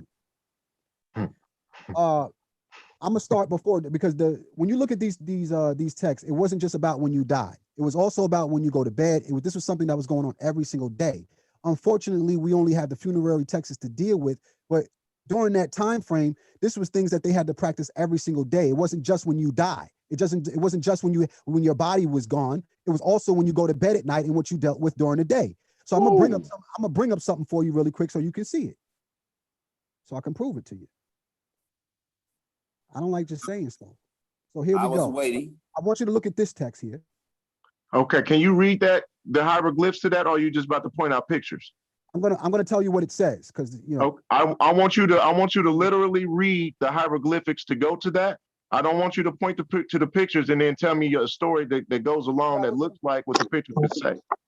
Could you literally read those words in hieroglyphics and say, tell me what they say? It can be done if I pull up the Egyptian book of the day, but I'm actually not going to go through all of that today. So what I'm going to do to you today, because I can make up a story off of the pictures. I can say, yeah, that's fine. blue... That's fine. Here's the thing: you fact check me. I'm not gonna do your work for you. You can do the work for yourself. Okay. So this is what I'm going to tell you to do. Okay. And I'm going to tell you what it says, and you can do the work fact check. So now, this being right here, his name is Heth. H-E-H. Heth. You can look him up. This being represents the flowing waters going through your body. Heth. In his hand is a staff. In this staff is reeds, like seeds, right? These seeds represent what you learned during the day. If you look here, these two sides, you have two sides of your body, your chakra system, right? Your body's made of chakra. Chakra comes from India. Hold on, man. I'm giving you in the words that you can understand. Because if I said Wajite, you wouldn't know what the hell I'm talking about. So I know the kemetic word. I'm trying to help you. Just listen to what I'm saying. This represents your chakra system, or what we call the Wajite. Damn it. Okay. So boom, everything that you learned during the day, it gets downloaded into your cells. You see this right here with the two little eyes right here? This represents a cell. We're teaching you science here. This ain't spookism. This is real stuff. Everything that you learned during the day, this represents the knowledge, the staff. Everybody knows that staff, right? It gets downloaded into your cells and both sides of your body. This right here, sitting on a flat mat, this is ma'at. Ma'at means truth, justice, reciprocity, order, things of that nature. This being right here, or this temple, represents your brain. You know, we deal with temples. I told you that this is where we learn things, it's knowledge. So if you look at many of the ancient Egyptian temples, they're made in this format to show you that this is what these inscriptions say down here? Bro, please don't cut me off. I'm just asking. Background context. I understand that it's shell shocking to you right now. In order for, if you're trying to teach me something, in order for me to learn, I'm asking a question. Hold on, you can ask your questions afterwards. Don't mess up my train of thought. Okay, let me get through this because I'm giving you knowledge here. So boom. I'm trying to absorb it, but if you're going, everybody in the feed is telling you to shut the hell up so I can say what I got to say. So now look at this. So I can't ask the question. Okay. You can ask questions at the end. Did you hear what I said? You can ask questions when I'm done, and I have no problem with going over it. So just be patient and have discipline. So now here you see here, this right here represents your brain. Now let me start over because fucked up the whole wave. Here we have head, knowledge in his hand. The things that he learned during the day is being downloaded into the person's chakras and into the cells. Now that goes into your brain. Your brain is confused. Like you see, it's a lot of stuff in the brain. That's what these colors represent, all the different things that's going on in the brain, but it gets sorted out here at the bottom. All of these colors that you see that are crisscross now become straight lines, and they're on the square of Ma'at. Here, go back.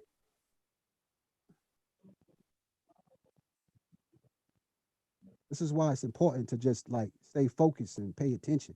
This is why people don't learn. Man, when I go to school, I'm able to raise my hand and ask the teacher a question. Not mid-talk, every time he's talking. I can raise my hand and ask my teacher a question. I'm gonna answer your question, I promise. Just relax. So now, as you see here, everything is now being downloaded into your brain. Your brain then figures it out and it balances it out. That's what that anytime you see those mats down here, that means ma'at. That means balance. So now you see a smaller version of this building here, but it's clean, it's white. Right? So all the knowledge are now being put, as you see here, the Eye of Ra, it's being stored into a clean area of your brain. Then here, this being here, which is Haru, the symbol of love, this, and you see it has the coconut flare, it's looking back at what it has learned, it's storing it on Ma'at, and it's protecting it. That's what that bull represents. Please turn your mic off or mute your mic so I can finish saying what I'm saying. I'm up to the last glyph. So now, here you have these beings here, the sons of Haru, who represent your different body parts, all your different body parts, and you see that they're holding unks, right? And you see that this person, the same person here, is now rising up. This is happening overnight. This person is rising up, and she's holding the two unks, meaning the information that she got was downloaded into her body, and now she's become a new being, okay? So now I want you to pay attention to this reed here. You see here, this reed here? I'm going to take you to the next glyph, and then you're going to be able to ask your questions about what you just saw. You see here what Tehuti is holding with the glyphs? This is the law. These are the things that you were supposed to be doing, the things that you learned. He has those words inside of this staff right here. So when you're being taken to the judgment scene, you have to now show us that calibrating it in real time in balance. Yeah, during the day, you may have stood on the principle of Ma'at, but we got to balance it out to see if you really stood on it, and you're going to be judged by Tehuti. He's waiting to see if he needs to devour you or not. If these netter tell you that you're good to go, you don't have to go through this process. But if they say, if it's even, well, you can see here, some of them have unks, some of them don't on their needs. Now you have to be judged. So everybody doesn't have to be judged. It all depends on what the netter say. And all these netter are inside of your body. Then you are taken to see what we call the Father. When they say no man comes to the Father but by me, they directly took that from this right here. Here you see him taking him to the Father to be judged at the end of the day. And there are two female consorts to balance out his energy as well. And he's sitting on the same mat, the mat of Ma'at, so that he is a just judge, that he's not going to judge you unfairly. So that's what this means. So now, what is your questions, brother? How do you know that's what that means? Because if you read the Egyptian Book of the Dead, it says it in there. You can go and read it for yourself. I'm not going to read for you because I'm sure you're an adult that you can read. You can go and read the Egyptian Book of the Dead, and you will see that that's what it tells you, that what it means. The Book of the Dead don't explain it as those are not deities or gods. The Book of the Dead talks about the 42 judges who judge you, right? According to the laws of Ma'at. All right. It doesn't say gods. It doesn't say gods, right? Huh? It doesn't say gods. Yes. In what version are you reading? I'll tell you. Hold on, wait.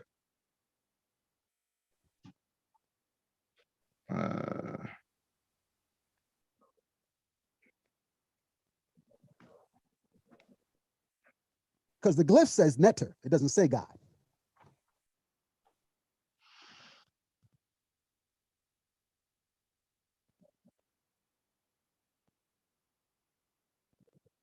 Okay.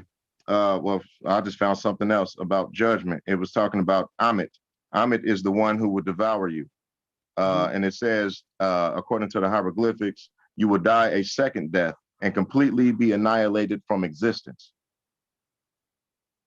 You said that it said something about gods who were judging. I'm saying I found something different in looking at that, but this too goes against what you're saying about even in the afterlife when it says if a person's heart was devoured by Amet, A-M-M-I-T, Amet, then he would die a second death and be completely annihilated from existence.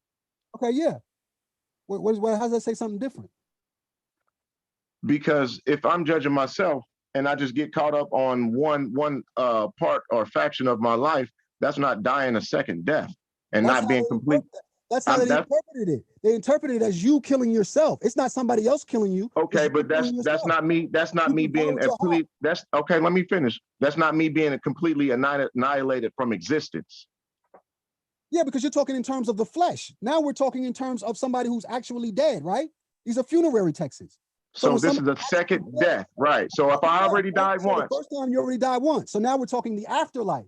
So now I'm in the afterlife. And if Amet finds me guilty, or if Amet, or if my heart is being devoured, that means I die a second death and I'm completely annihilated. That means that I have no more spirit. I have no more chance to progress or go anywhere. So everybody doesn't resurrect. Something gave judgment on my soul, correct? You can't kill yourself.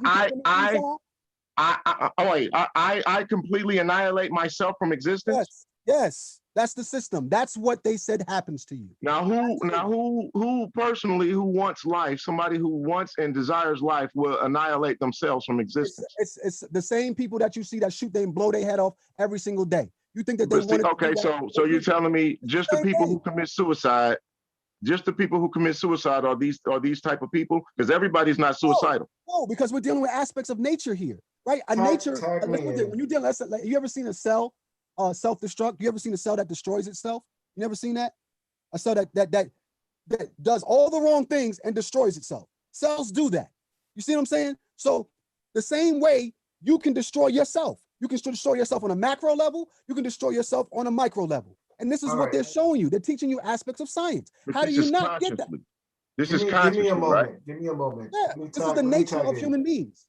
We can make ourselves be glorious, or we can kill ourselves and have an untimely death. This is what we have the power to do. So it doesn't mean that the person didn't want to do or wanted to do it. This is our nature, and this is what we do. Okay. Let me tag in here, okay? Because you're talking about stuff that's really metaphysical, beyond physics. This is stuff that You know, it's spiritual, right? We're only saying, what did they say about it? I'm not saying it's true or it's false. What I'm explaining is what they said about it, right? And you're asking the question, what did they say about it? So why don't we just read? I do have a script of what they said about the subject that you're asking about. But you asked a general question like, will I devour myself? If I'm thinking about it, like Mr. Melton said, Brother Melton said, people destroy themselves. Every day. All the time. Now, here's the thing. If you become one and you're waking up and you're more conscious of what reality actually is, your whole concept of your individual life is not going to be the same as it is when you're here with the boots on the ground. You're going to have a different veil lifted and a different understanding. Now, we're saying everything is one. There's one unit. So even if a part of your body destroys itself, you're still you. You're still divine. But do you want to destroy that cancer cell that's within you or not, right? Do you want to live for eternity with that cancer cell in you? No, you want to go ahead and get rid of it. So that cancer cell will be that person who did something so destructive that when he woke up to his divinity, he no longer wanted to be there. He wanted to go ahead and remove himself from the perfection because he said, I am not worthy to be there. Now, here's the thing. Let me read what they actually wrote because that's metaphysical. That's just what we're talking about. Let me read what they wrote. I'm going to go ahead and share the screen here. Now, this is exactly what they were talking about. This is in the Papyrus of Setar, the chief scribe, who's Annie, the chief scribe of Pharaoh Seti I, the first. Okay, and this is going to be exactly addressing how they looked at this judgment. It says, "See, is it not written in these scrolls? Read, you who will discover in future ages." Now, I love that part. I love that part. You who will discover in future ages. So they're not talking about the people that are there right next to you. They wrote this in stone for people in the future, distant future. That's why they're using the word ages, not future days. Get to the next sentence. You're right. I'll go ahead and progress. If the hidden creator has given you the power to read. All right, stop right there. I thought there were no gods. There ain't no gods. So who's giving you power? Who gives you power to read today? When you learn to read, who's giving you the power? Why do you default back to anybody that gives you power as a god? It says if the hidden creator, and it's saying if the hidden creator has given you, so there's a chance that the hidden creator didn't give you this power. So not everyone reads. That's what it's saying. The people who can read, that's all it's saying. You're breaking it down, right? Did you get the reading course? Okay, let's go to the next sentence like you said the last time.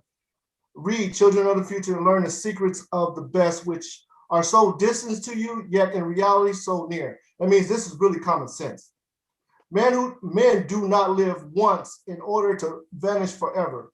They live several lives in different places, but not always in this world. And in between each life, there is a veil of shadows.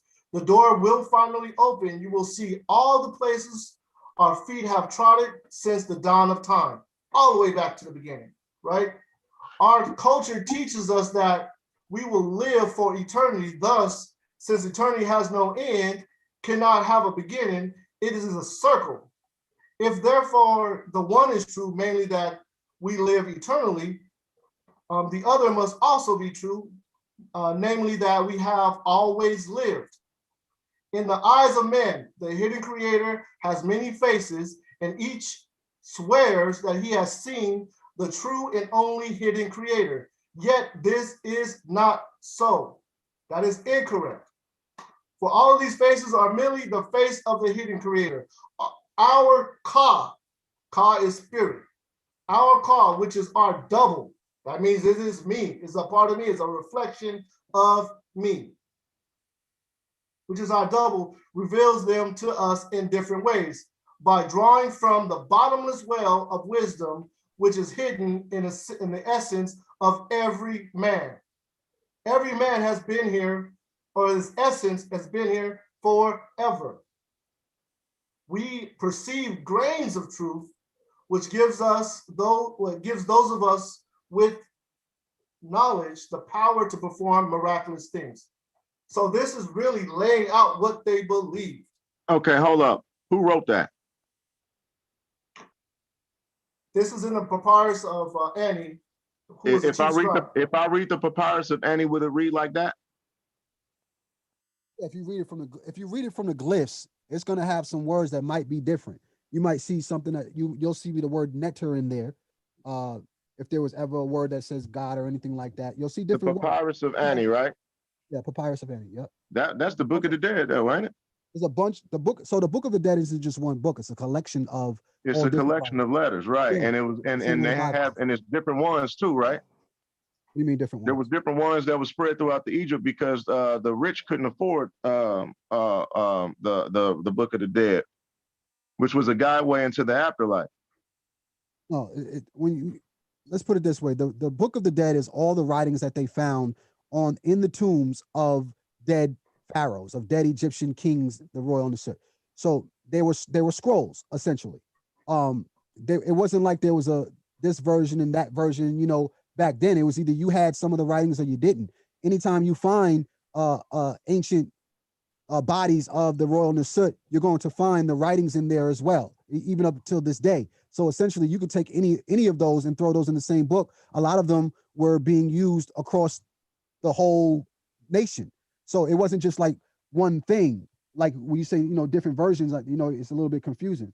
But what I want to do, I do have some words that I can give you really quick, just so you could get a quick understanding of the heart aspect, right? So this is from the Egyptian Book of the Dead. Mm-hmm. What I'm reading is what is under the text of the judgment seat, just so you know what I'm reading from.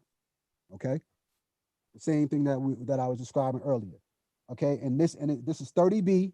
It says, chapter for not letting An's heart create opposition against him in the nectar's domain. Okay, so and whose domain? In the nectar's domain. So it is Annie's heart who is creating the opposition to himself. It says against him in his domain. So watch this. It says, "Oh, my heart, which I had from my mother. Oh, my heart, which I had from my mother. Oh, my heart of my different ages. Do not stand up as a witness against me. Do not be opposed to me in the tribunal. Do not be hostile to me in the presence of the keeper of the balance. For you are my Ka." Ka means spirit, okay? "Which was in my body, the protector who made my members hail. Go forth to the happy place whereto we speed. Do not make my name stink in the entourage who make men." In other words, do not let people speak ill of me after I'm gone, people who are living. "Do not tell lies about me in the presence of the nectar. It is indeed well that you should hear. Thus says Tehuti, judge of truth, to the great Eniyad, which is the presence of Asar." The Eniyad are the 8 primordial energies, such as light, darkness, moisture, all the things that make up the world. It says, Thoth, judger of truth, to the great Eniyad, which is in the presence of Asar, hear this word of very truth. I have judged the heart of the deceased, and his soul stands as a witness for him. His deeds are righteous in the great balance, and no sin has been found in him. He did not diminish the offerings in the temples. He did not destroy what had been made. He did not go about the deceitful speech while he was on earth. You understand? So when you hear people saying that Kemet was evil and Kemet was doing all these things, here you see, even in the afterlife, that they were judging you on your deeds and the good things that you did while you were living, and you were the one who essentially judged yourself. This is what it says word for word. So who's the need? Huh? So who is the need? Ani is a person. It's his name. No. The need. Oh, Eniyad. Okay, so Eniyad, the E-N-N-E-A-D, is you can also look up Agduad. That's unfortunately you have to go through the Europeans to find the right word, but the Eniyad is the 8 primordial let's put it, principles of science that were here that created the universe, essentially, them corresponding with each other. The reason why it's 8 is because, like I told you, every single is 4 with their consorts. So Ankh, the word Ankh is actually an acronym for that. It's Anu, Anuket, Nu, Nunet, Ket, Kaket, and Het, Ahet. Okay, so that's what Ankh is. So Ankh is basically the accompaniment. When we say Ankh means life, it means it's everything that actually creates life. Okay, so the Ennead, he's saying, is the Ennead is with Asar. Okay, and I want to be in good favor of all of these principles of the universe so that I can return. Don't devour me. You know what I'm saying? He's saying that to his heart. Like, please be in tune with the rest of the universe, with air, water, wind. Please be in tune with it. Don't be heavy, because it won't be able to recycle you if you're heavy. So the reason why the heart was so significant, and you have to deal with science with this, the heart is the very first thing that creates who you are. A lot of people try to look at it as the brain and all this. No, the heart, in order to figure out if somebody's pregnant, what are we looking for? We're looking for the heartbeat. The heart figures out how many eyes you need. It figures out how long your arms are going to be. The heart is what creates your entire body. You see what I'm saying? So when we understand that, and we reverse engineer this and get back to the truth, which they're putting in here, and they're letting you know, it's the heart where all of even the book says, out of the abundance of the heart does the mouth speak. It's the heart that gives birth to a lot of these things. Okay, So the only thing that can destroy that I don't that don't line up with that to me is the Antioch, as you said, didn't all agree with each other. They all was not in tangent, and they all were not respected by all the priests, especially in Heliopolis. Yeah. These are all Greek interpretations of how they saw. Also, these deities, I'm done. Also, these deities did not surface at the same time. Cool. That's fine, and we can accept that. But what we can't accept is that they didn't all agree with one another. Here's the thing. See, when colonizers come in and they try to interpret our spiritual systems, they look at light and darkness as opposing things that don't necessarily complement one another.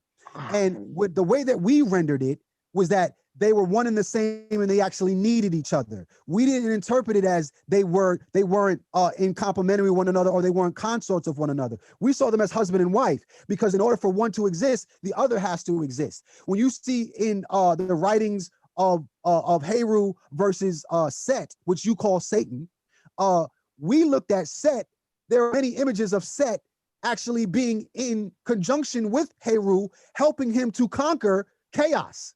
We didn't see them as bitter enemies, though sometimes they went back and forth. They were supposed to. It's like good cop, bad cop, but they both playing the same role. They're trying to catch the criminal. So that's how we looked at it, versus how people who came in and conquered it and saying, oh, no, they're just bitter enemies. No, you're on the outside. You're not in with the in crowd. You don't know who these guys are. We know who they are. We know what those principles actually do. The speed of light is slower than the speed of darkness. Darkness carries light, you see? So we look at it like, a totally different way. The universe is more darkness than it is light. So, when you understand it from that aspect, from the African spiritual mind, you have to have an African spiritual mind in order to actually tap into it. And it's not hard, really. All it is just letting go of what we've been taught and realizing the resources that these people had, how they would have expressed themselves, how would they have interpreted what they saw. Once you get into that, then it's like, okay, they use symbols so that everybody can get it, because we weren't all speaking the language. We didn't all know how to read and write. So we drew pictures, and those were more powerful than words. All right. So, Brian, you were asking very specific questions, right? In reference to what you've studied. And, right. And the things that I'm studying is not in conjunction with what you are saying. And I mean, even right now, I'm reading about Anubis, and it says he was considered to be a god of death himself, who has powers to resurrect a soul if called upon. The resurrection demanded a price in return, though. His Nelson, let me take powers this one. included superhuman strength, crossing dimensions, and energy blasts from his eyes. Right. So first off, you're self-taught. You're teaching yourself, right? You don't speak to Medu Neter. I don't speak to Medu Neter. So when I'm trying to get educated, I go to someone who does, right? Okay, So this is what I'm saying. Let me make my point really quick. When I read what they wrote in Kemet, it totally laid out the answers to your question. It totally laid it out. It did come from Coming Forth by Day, which is the Book of the Dead. It's right here posted on the back. Everything I read is exactly right there, which is a translation. When you're talking, you're using words like Anubis. That tells us up front, you're not going to anyone who reads the Medu Neter. The reason why I'm saying that is because there is no Anubis anywhere on those walls. There is no Isis anywhere on those walls. It does not exist. these are the Greek names. I know that these are not the native names of those people, but these are the Greek names. But still, we can refer to the same people, even if I call you William or Willie. No, you can't. And that's the point you're not getting. They interpreted it differently than those who originally wrote it. If you understand that part of the game, that when the Europeans came in, when they're using words like Anubis, you know that you're getting a white man's perspective, a conqueror's perspective of how they saw the spiritual systems of African people. This is not hard to understand if you want to understand. What I'm trying to tell you is how they, hold on, you see every single day how they interpret the thoughts and the minds of African people here in America, how they looked at us when we dealt with hip hop, how they looked at us when we dealt with movies, how they looked at us when we dealt with money, how we looked at us when we dealt with love. They reinterpreted how we move every single day. How can you not get the concept that it was going on back then in Africa the same exact way, that they were taking things that we had written down, reinterpreting it how they saw it, and used it to conquer us? Like, this is very, very simple, brother. This is not hard to understand. So to say that it's the same thing with a straight face, it tells me you don't want to understand. You're not trying to understand. You're listening to respond because this is easy especially for a black man. You should be able to get that. You should be able to get that at your age. Well, thank you. I appreciate your opinion. I'm sorry. So basically what I'm saying is... Hold up. I want to respond real quick. First of all, what I'm saying is a translation is a translation. If you can go, okay, their letter Q might not be our letter Q, but once we translate that letter as the letter Q, we know what that represents. That's all they do in Egyptology. That's all they have done with the hieroglyphics. They have not interpreted. There's a difference between interpretation and translation. Now, I can go get a translator to translate somebody from Mexico to talk to me. That's a translator, but that they are not interpreting what that person is saying. They are just translating the words. So there's a difference between interpretation and translation. You see what I'm saying? And so what I'm saying is, Michael Miller has his hand up. I'm sorry, I don't know how long it's been up. Don't and say then God. Robert also has his hand up. The translation is incorrect. So what part of that you don't get? Prove to me that the translation is incorrect.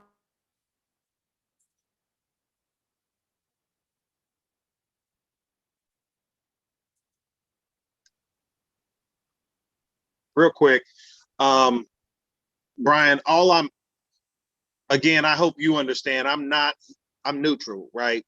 But I want you to understand that what you're saying about, like, because I deal with translators, some call them interpreter. It's just whatever word you want to use.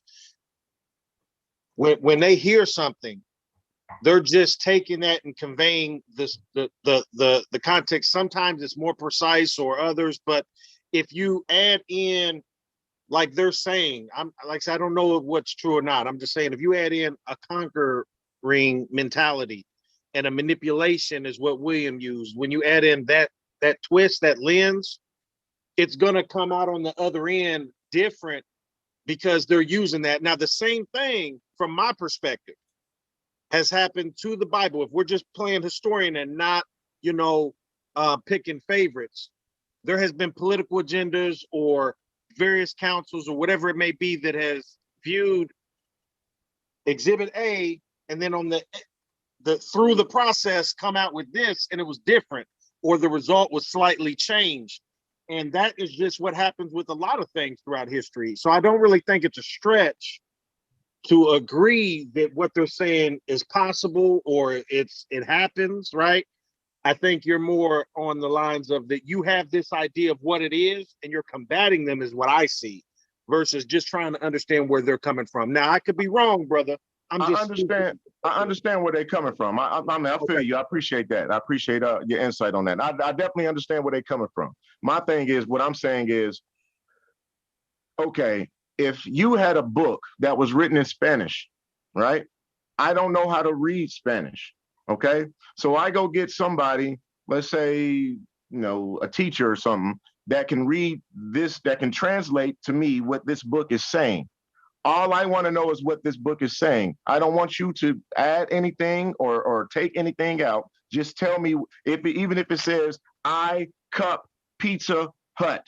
You know what I mean? Just say I cup Pizza Hut. Not saying I went and grabbed the cup. You know what I mean? Don't add anything that interprets. And if somebody purposely manipulated it, then yes, I can see that. But so just take your example and just do it here in America.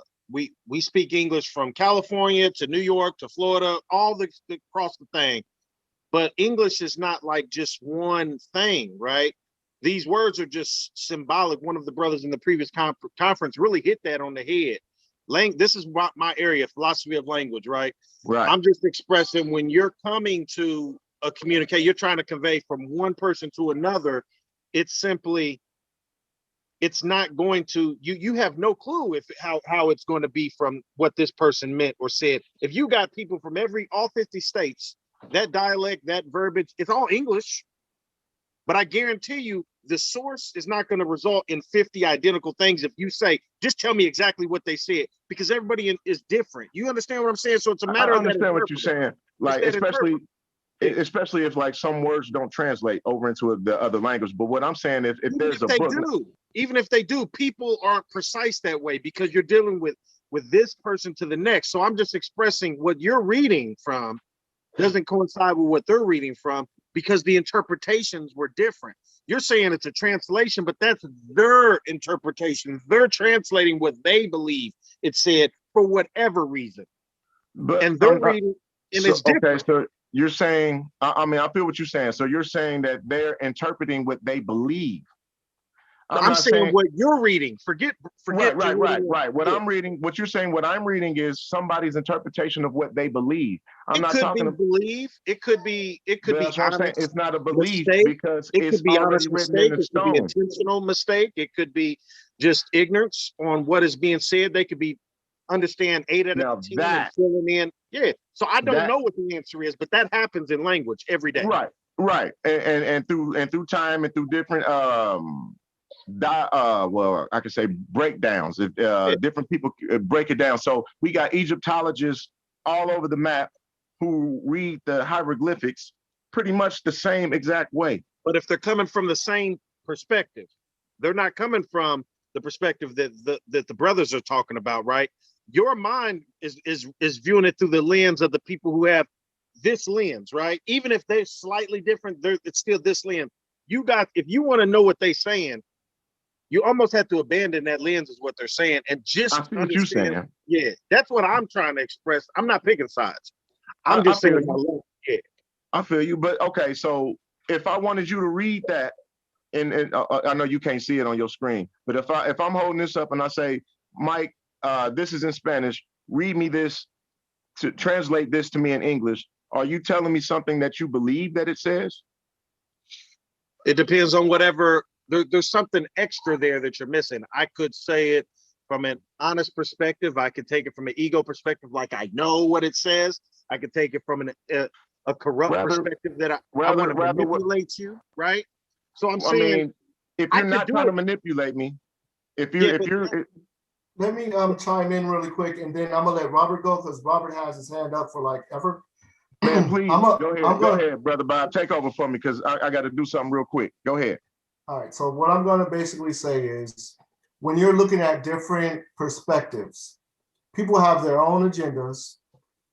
And if we cannot read, we're depending on these other people with their agendas. That's all Mike is saying. right? That's it. Yeah. No. I mean, I feel you, Mike. No, you ain't nothing. Me personally, I listen and I watch them read out the hieroglyphs. And when they do it, they do not, like you said, they do not add other words into it. They call ost. They show me where it says ost. It spells out ost. That's what I'm right? asking It does. there. This is what I'm saying. It doesn't say Isis, but when you're reading Anubis did this and said that. You'll never find that. If you go, you take a flight and you go to Africa and you look at the walls, you will never see those words because that is simply not what it says. Now, all I'm saying is we need a teacher. We do need a teacher. You're being self-taught and you have certain lenses and you're going to context of people who have their own agendas. Now, when I wanted to be taught, I went to a teacher and I asked him to read it to me, to show it to me. And that's what they did. Now, that's all I'm going to say about that subject. Just understand there is something called racism. And back then, there was a lot of it going on. A lot of these people are European and they're putting their spin on different things. You see it all the time. But if you read the context, and if you read it from the European mindset of these being gods, a lot of the content simply does not make sense. It will not follow. It's not even possible. It's a contradiction if it is a God. But let me go ahead and let we'll have to agree to disagree. But go ahead, brother Stewart. Unmute. Okay. As I was listening to a lot of this, I heard a lot of actual contradictory things. That's what the understanding, listening to the brother with the big microphone. I heard him say a lot of contradictory things. But what I go by is what he said about it's divine. And I said higher power, and he said it's not a higher power. I'm going to amend that. I'm going to say it is an other power. We're not talking about the physical people here, because he jumps back and forth from divinity, which is another power, right? Not of this physical earth, and the physical earth. If I'm talking about divinity, I want to stick with divinity. If I'm talking about the physical earth, I want to stick with the physical earth. So now I'm going to yield because I've actually shoveled snow, started my car because I had an emergency from work, but they've since told me maybe. So I may have to go. And I apologize if I took my phone call over this. I wanted to get that out there. So let us stick with a point or a topic. If you're going to talk about the physical earth, let's talk about the physical earth. If you're going to talk about the divine, let's talk about the divine or Okay. God or higher power. And let us understand, we may not say the exact same thing, but if you understand the meaning behind it, then we can always get somewhere. And I yield to Michael or to Marjorie or to William Humphrey if necessary. Let me address what you said. What you're saying is a cultural mindset. Everything you just said comes from your culture. Every single thing. First off, like they said earlier, we said it 30 minutes ago, you got to get rid of all that and have a fresh beginning because you want to separate the earth from divinity. You're saying, oh, if it's divine, we're talking about divine. If it's the earth, then we're talking about the earth. In ancient times, point of contention. The earth is divine. The water is divine. The air is divine. You cannot separate these things like we've done in our culture. Point of contention. I'm not saying that the divine cannot affect the physical earth, but when I'm talking about divine things, I want to stick with divine things. If I'm talking about earthly things, I want to talk about earthly things. I'm not saying that they can't, as far as I know, the earthly cannot affect the divinity. It may be different in your belief. And if it is, just tell me, yes, it is. But if you're going to talk about divine things, you have to stick with divine things because that's what you're talking about. Is water divine? In my belief system, no. In your belief system, I'm not sure. Exactly. That's my point. So what is there is a nectar Tefnut. Tefnut is moisture. We cannot separate divinity and water because everything is divine. That's what Neteru are, is aspects of the earth. The earth is maybe called you're not Gem. understanding my question. Point of contention, because I like to keep it short before you get in a long-winded thing. You say you cannot separate the divine from the natural. However, if I pick up a gallon of water, does that gallon of water have any type of divinity or higher power? Now, I'm not asking whether there's something can affect that body of water. So if we're talking about something that affects the body of water, that's divine, according to you. But if you're talking about just water, then water has no divine properties. Let me address what you're saying. Again, you're coming from your culture, right? But let me address what you're saying by saying this. I have never seen a flash of magic from Jesus Christ come down and show me divinity. What I have seen is earthquakes, thunderstorms. I've seen all kinds of stuff, right? But I haven't seen what you're talking about as being divine, specifically, like God just coming down and throwing magic everywhere. So what we're doing is I have seen that. Okay, well, you may have, but I haven't seen it. So Amen. If I'm talking about water and I'm saying water brings us life, gives us life, water created life, that's the way we spoke, right? And if I use water and I personify that as Tefnut, I got all kinds of stories about Tefnut. I can't, but you're trying to get me to go into your culture when it's not set up like that. It's simply not. Can't do it. It sounds like it, because you just said that you have stories about Teflon doing things. It's a personification. It's a personification. However, if it's doing something outside of the property of the physical water, that's divine nature, then that's something which you personify as Teflon. So in other words, when we talk about divine things, like I said, we stick with divine things. It is a separation because water in itself isn't doing anything. It's the Teflon that's doing the thing, because that's what you're saying.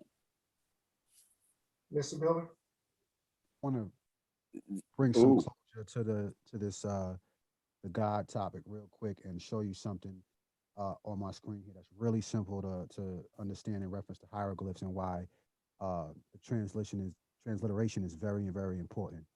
Give me a second here. I'm going to share my screen.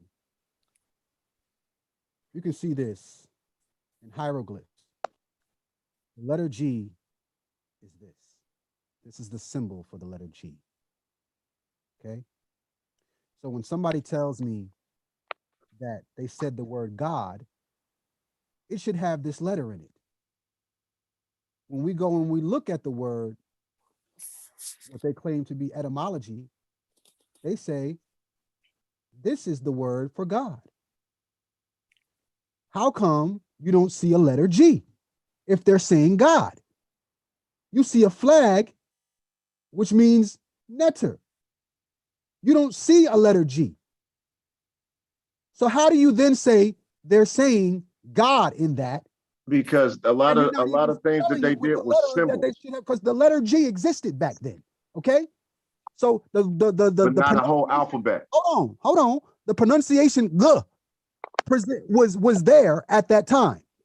So how come they used this instead of this? And how come this is pronounced and it's not pronounced God? So therefore, we can, without a doubt, say that they didn't use the word God at that time. They used the word neter, which is the word that they use for those powers. So now we have to now ask ourselves, what is the definition of a neter versus the definition of a God? Because if they wanted to say the word God, they would have used the word God because they had the capability to spell it. The word gods didn't exist back then. They had their own. So they had their own word for God. So hold on. Now you done said it. It wasn't with a G. Hold on. Slow down now. slow down. Because now that you said that the word God doesn't exist, okay, which is all we needed you to say, which all we've been trying to You get y'all didn't to say say that. from the You beginning. didn't say that. I said, Hold on, This man. is Let me bring this thing. thing home. Let me bring this thing home. Because now that you admitted that the word God didn't exist, you cannot tell me, or by anybody means now say that you found the word God on pyramid texts when they didn't use that word. no, they used the word neter, and that was their word for the word God. No, that was the Europeans' word for that. Because when you said Anubis, you were speaking Greek. And That was the translation. Hold on, brother. When you said Anubis, you were speaking Greek, not Medunetia. Had you said Neter, it would have been a totally different story. But you said Anubis. Had you said Anpu, I would have been able to rock with you. You didn't say Anpu. That's the right name. If you said Anubis, so Anubis is giving us the interpretation from a European perspective, how they saw it, not how it was.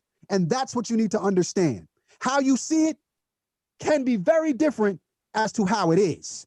And when you're conquering and you come into a people's community, such as yourself, if you went into India and you didn't know the Indian language, right? You would need to find somebody Indian to interpret that language. What we're telling you is you went to somebody from Greece to interpret what was going on in ancient Kemet. But the And people you're trying to from tell me that the word that I have that came from the ancient Kemites means God, and I'm telling you it doesn't, because that word had not existed, that being had not existed, or its personality. wasn't the Greeks taught by the Egyptians? The both of them. No, the Greeks came in and conquered the Egyptians, not the Kemites, who invented the word nkar. The Kemites gave you that, not the Egyptians. No, I'm saying, that's didn't the important to Greeks study understand. under the Egyptians? Didn't the Greeks study under the? Yes, absolutely. So they would know what the word neither meant, right? The Egyptians are not the Kemites. The Egyptians are the conquerors. Do you understand? Okay. That's like dealing with the Europeans. Okay, but the same writings. No. This is why they use the word Egyptian versus using the word Kemite. Because had they used the word Kemite, it would have been incorrect. They wouldn't be able to post that. They use the word Egyptian so that they can usurp the technology to make you believe that the Egyptians were the ones who were inventing these things. It's a totally different chronological time frame of time. You're dealing with tens of thousands of years later, after all of these words were already invented, being used and flourishing. I'm going back to the Okay, earliest. I think Mike, did you have something you want to interject as well? You can unshare your screen, please. Yeah, it was simply to Robert's point about stay on divinity or physical. I think he's still using the lens through his personal understanding and not understanding that it's metaphorical. When they mean water, it simply means that's a principle that they're speaking. I forget the name of the netter that you had said for water, Definitely. but yeah. And so when they're saying that, it's you keep equating it to like a divine, like you mean divine. I think they're just meeting that word where you're at. Am I correct in that, William? I mean, you are correct. So it's a couple things that's missing. They keep trying to say that neter means God, and because they're stuck on that stance, when we're talking about water being the same word as neter, because water can't be God. Yeah, that's what they're not understanding, because they're saying, well, water can't be God, so you can't say divine in water. But neter and God is not the same thing. That's the whole thing that we're explaining. So what they're getting caught up on is they're still stuck saying neter means God. Yeah, there's a block there because they're told that. Brian, I think Brian and Robert, I'm treating them separately. Brian is told and learned through his sources, through his experts that he has read on, that neter is God. And the God in the sense that he's historically God is like this, whatever. And I think that is where his mind is. Robert is on the sense of like, if divine means something elevated in some way, and you guys kind of mean it that way from a principle standpoint, but there's just like a wall of blockage here from this neutral. I'm just telling you, these two parties is a straight blockage. I don't know what it is. It's simply like you said it, William. They're not receiving what you're saying because they're stuck on their interpretation of these words. Exactly. So we can break this down really simply. If we're saying that water is netter or nature, that's where we get the word nature from. If we're saying water is netter, and you're saying netter is God, then you're saying water is God to us. That is not what we're saying. That's something totally different. We're not saying that. We're saying water is nature. You're muted, Robert. We didn't hear you what you were saying. Sorry. Let me go ahead and let Robert back in here. But that's pretty basic. If water is... Yeah, and see, I'm coming from not trying to prove you wrong, right? I'm coming to understand you for where you're at, so it's easy for me to grasp what you're saying. And that's just the basic foundational level, like you said, just the concept. We ain't gotten to super detailed yet because it's, you know what I mean. So that's me. But Robert, unmute yourself, or William. Okay. I'm trying not to say what William said. I'm trying to say exactly what Michael is saying, in that I'm using the word divine.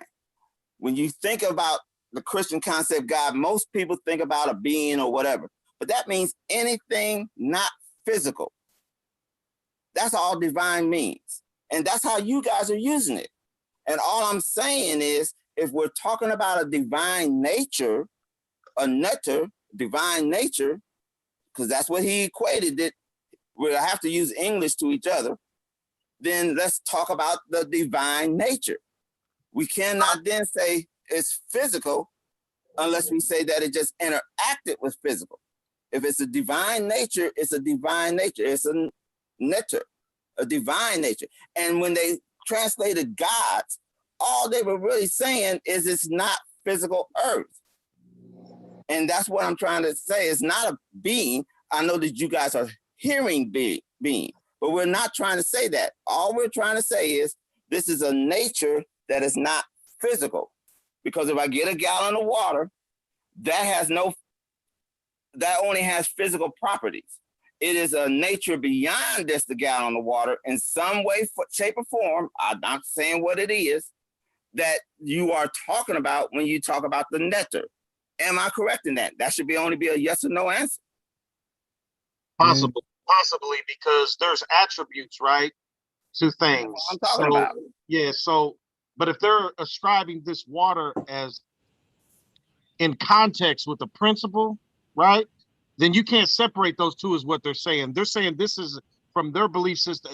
In this context, it's not just H2O, right? They're saying there's a principle behind this water as a, well, I don't know the what goes into it, but you see what I'm saying? Like that, you get that, Robert, right? Saying. And all I was really trying to get is to make sure, because a lot of times people put Christianity in a box that Christianity does not belong to.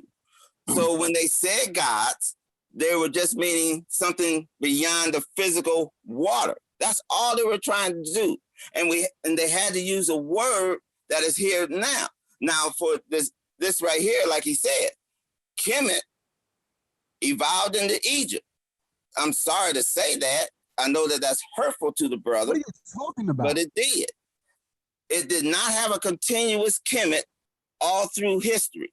Otherwise, they would have insisted in the 1920s, don't say Egypt, say kemet. Because I deal with the people. If all of a sudden everybody in Europe tried to call us Americans Central people, we would say, no, we're American, specifically North America. We would object. So the fact that we called them Egypt and nobody objected means there was no Kemet people at that time. And that continued to this day. Now the Kemet religion is being revived by this brother and his teachers, and that is great, good for them. I'm trying to understand that Kemet religion. And so when you say the netter, which is a divine portion, now just tell me about that divine portion. We were talking about people after they're dead. Don't come back and tell me, well, this applies to what they're doing in life, because it doesn't matter. Once you're dead, you're dead.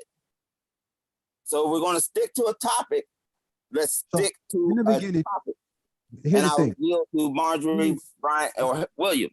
We need you to pay attention, because I know the first thing that I laid down before we started anything, I said Kemet is not a religion. Now I just heard you say that he's trying to revive the Kemetic religion, okay, out of your mouth. So that means you're not listening at all to anything that I'm saying. You said that you just told us you sat there and you listened to everything that I had to say. But then after I was done, I mean, I stopped before I even started anything. I put that disclaimer. I said, first, before we go forward, understand that Kemet is a nationality, is not a religion. It's an ethnical group of people. Okay. So when you call it a religion, and I went in on African spirituality, which is how we kind of started this conversation. You see? So now the thing is, I don't think that the issue is what we're saying is not consistent. I think we're dealing with a competence issue here. You're not rendering what we're saying correctly, because the people in the feed, I know that they're listening and they're understanding what it is that I'm saying. So how come you're not tapping in with the rest of the 40 people here? You're the only one who doesn't understand. I think this is a competence issue more than anything. Either that or you However, are, or it is, understood. or what it is you don't want to listen However, to what it is that we're saying, because you're listening to respond versus listening to understand. I understand where you come from because I've walked through those houses for 35 years. I know exactly what it is you're thinking and what you're going to say, even sometimes before you say it. But you have never studied the Medu Nectar. You have never studied the hieroglyphs to the point where you can actually read a text, and you're trying to tell us that we don't know what it says. So this is crazy to me. I'm not trying to tell you what it says. I'm asking the question, are you talking about divine? The religion is simply slip of the tongue. You said Kemet is not a religion, but you believe in the Kemet African spirituality. So that's a belief system. That's really all religion is a belief system. However, that's the reason why religion came out. I understand that you have a belief in the nectar, which is, according to what you said, divine. So let's talk about divine things. And that's all I'm asking is, when you're talking about divine things, don't slip back into physical things. If you're talking about people after they're dead, you can't come back and talk about this is life stuff, and which you did do. However, that's under your perspective. I also said one thing. You said I'm not listening.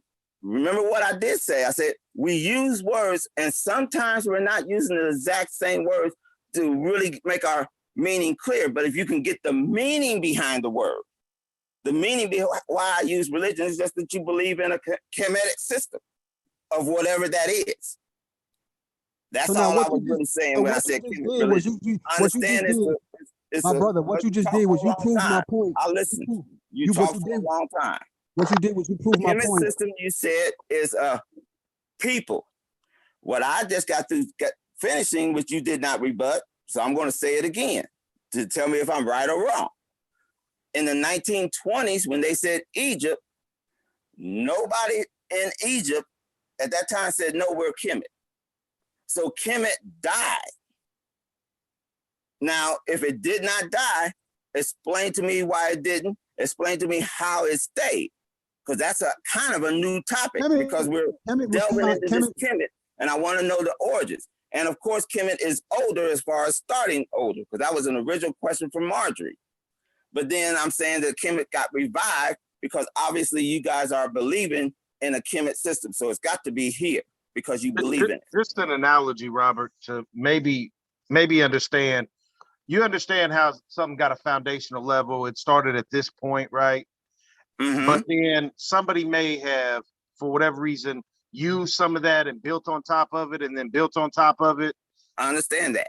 But that's not what I'm asking. But hear me out. Your analogy. Understand what I'm saying. By your analogy. But understand what I'm saying though. That foundational thing is what they're talking about. That Kemet influence, right? That's why they're saying when you came out of Africa, not you, but people came out of Africa, they had this foundation, right? They could have built on top of that, but that's why when they were in America and they used the bear, that was what was around them. This is what he's saying. But the foundation was prior, right?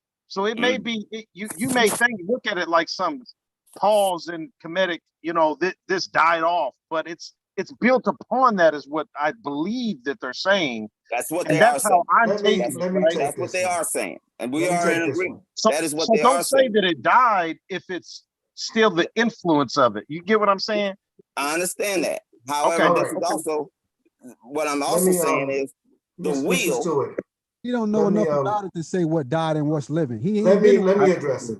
So it's like, So you can't just make these assertions and not have the actual knowledge That's to why back it I up. asked, You was just that true talking. or not? See, Go ahead, what you William. did was you proved the point when you said that I'm just using just words, it was a slip of the tongue, right? So what you did was you just realized how somebody can misinterpret something because you used the wrong word. Do you understand? So this is what I meant when I was talking about the word God versus netter, because two totally different things. Religion is something different from ethnic group or culture or people. You see what I'm saying? So you just proved the point that I was telling you, that if you use a different word, it can have a different context, which will give you a different result. Because had you used the correct word, I would have let you out. But because you used the wrong word, I had to stop you in your tracks and say that you did not learn from what I just taught you. You just responded without actually even adjusting what you was about to say based on the information provided. Does that make sense to you, bro? Yes and no. This is from Because a long time. you did not. Margie's talking. I'm gonna yield to her. But I wanted to ask the Christians a question and try to give an analogy of what I think the kemet representatives are saying. If you take a look at the armor of God or the fruit of the Spirit, in there it gives you attributes that you need inside. So when they're talking about the different heads, that means you have that attribute of that, whatever that head is. And I think that's what they're saying. And so if you take the fruit of the Spirit, which is love, joy, peace, long suffering, all that, and let's turn peace into a God. Let's turn long suffering into a God. Because somebody's interpreting this ancient language, which are symbols, and they have to go to school and learn about these things. And they had to be some kind of certification or some kind of doctrine or something they had to have for people to say, okay, we're going to take their word for it. So they must have been learned in that language or nobody would listen to them. So it's the same thing, I see it as if you told me that in the armor of God, the belt of truth is a God. That's what they're saying. They're not saying they're a God, they're attributes.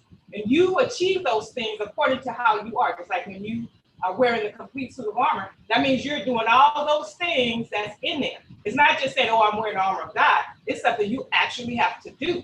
And the most important part of that armor is praying for all the saints. That's a part of it, and a lot of people leave that out. But anyway, it's the same difference. It's the armor of God. All those different attributes are not God's. And that's what they're saying. All those different heads, the animals that they're using to represent a certain attribute that they have achieved inside. And so once you live your life and you think that you have some kind of regrets, that's going to weigh on those scales when you go to try to pass. And that's a word that has been used in the African community. The Black people have been saying, oh, so-and-so passed away. That is part of the language of the culture. They don't say, oh, so-and-so died. Well, years ago, they didn't say that to us. They would say he passed. And so I kind of think it's kind of connected to, the ancient African way. They say they passed. And in church, they put their hands up like this. And I noticed in those pictures that he showed, they had their hands up. So I don't know what that means, but they do that at church. Okay. Thank you for that. Let me, you're muted right now. Let me go ahead and clarify. Let's just break this down really, really quick. Look how simple this is. Everyone has common sense. This is water in this bottle.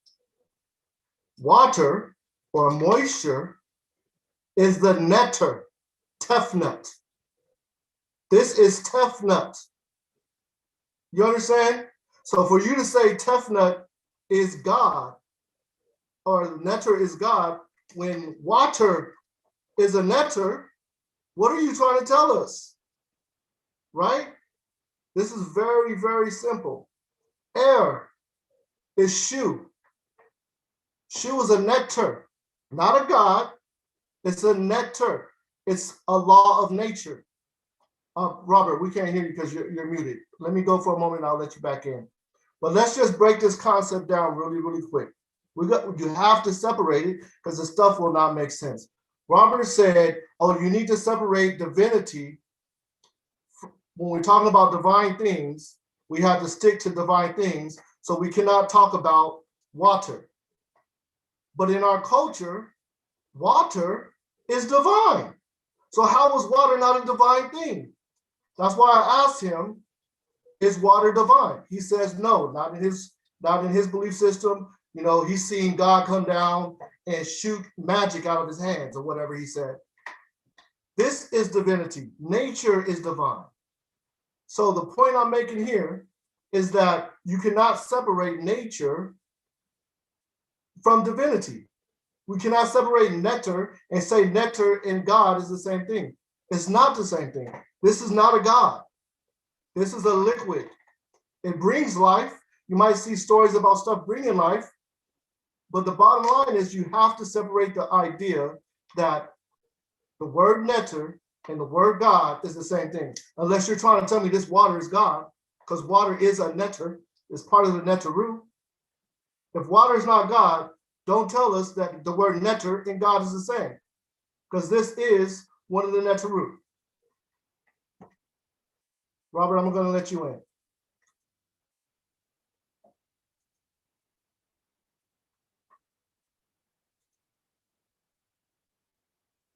Unmute yourself.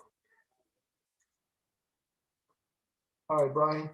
All right, there we are. Now, once again, I'm not really trying to say anything. I'm just asking you to stick to something for explanation.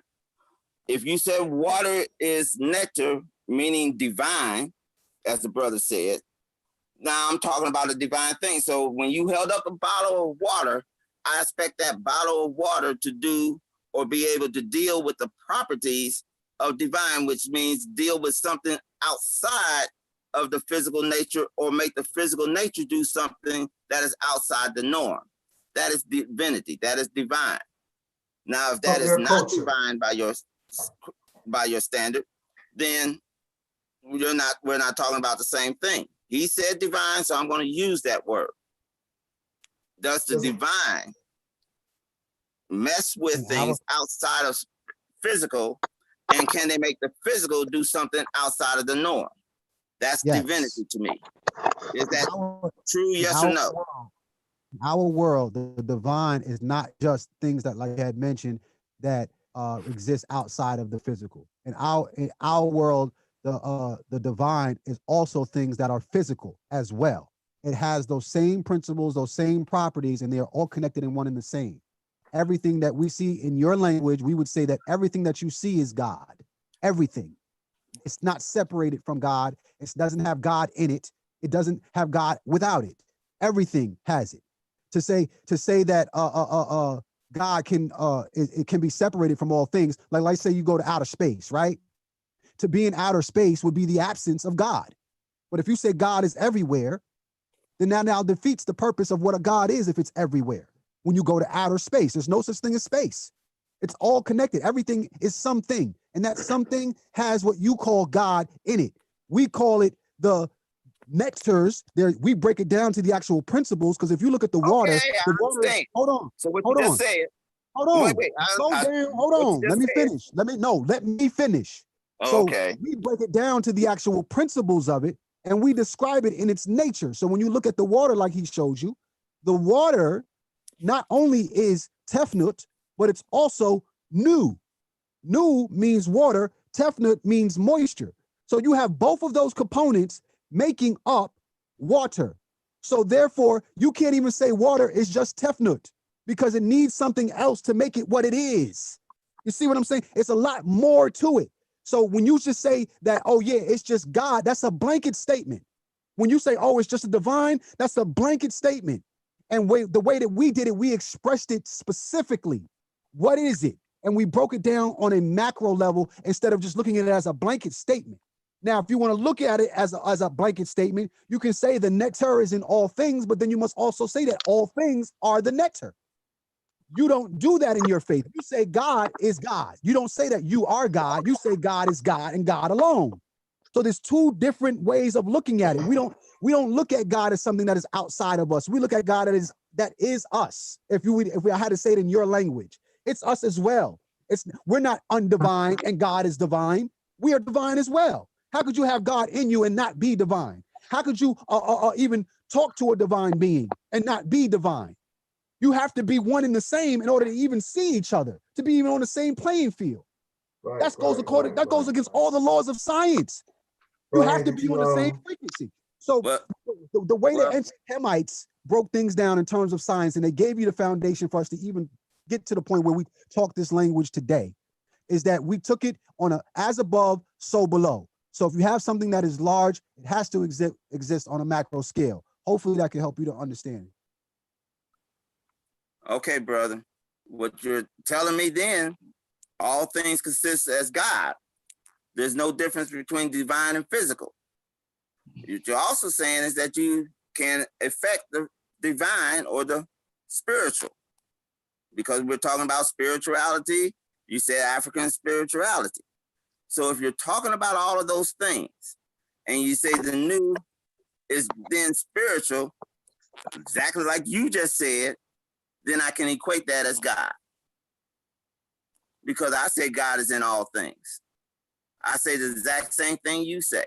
Once again, I'm gonna go back to my original point, in that Christianity is the new way to connect to God that he wants us to do. And that is something that has happened. I also still said that kemet, to use the analogy Michael Miller said about building. I understand all knowledge builds upon itself. However, if you start building a building and you stop building that building, you was going to build a 10-story building, but you stopped at 1 story. Then you stopped at 1 story. Now, if you come back, as the brothers of Kemet are doing, and you start building on that 1 story again, but for a long time, you weren't doing it. So that is what I'm also saying. But the Jews did not take anything from ancient Egypt, ancient Kemet. They didn't take anything from ancient Samaria. They didn't take anything from address India. that. They didn't take anything from ancient Chinese, ancient Japanese, ancient Native Americans, because they never went there. Let me address that. Let me address that. Let me have this one, okay? We're good on this dude because he don't know history. Like he don't even know history. He's not qualified I do know to be on history this very panel. well, sir. He's not. Okay. And also know the Christian geography. faith is the fact that the Israelites was in Egypt and they dealt with Moses in Egypt. How is he even saying this out of his lips? Let me share my screen. It blows my They were mind. in Egypt, but they didn't That's the whole take point of your anything from faith. Egypt. That's the whole point of your faith, bro. You took your life, Robert, didn't you? let me go ahead and address How are you that. So in Egypt? You got babies out there and everything. Like, you sound ridiculous. Not really. Not really. They were slaves in Egypt. Why are you going to take anything from your masters if all of a sudden something new came along? I can show you the scripture where it says he took knowledge from out of Egypt. How in the hell did he not take something? Knowledge doesn't exist. Okay, everyone, we're not gonna over talk each other. We're not gonna do that. What I'm gonna do is I'm gonna address the topic. Okay, so there's 2 different things going on. One, I don't know why, Mr. Stewart is saying that, Kemet died or whatever. That's words, different words explaining something. So there was a time when the hieroglyphs were unknown, right? And in more recent modern times, we dug up in the sand and we found what it said. Now, he's kind of saying that things had changed or things were different, but they wrote it in stone. Those stone writings says today what they said back then. Robert, you're muted. We can't hear you speak. So those stone writings are saying exactly what they said in antiquity.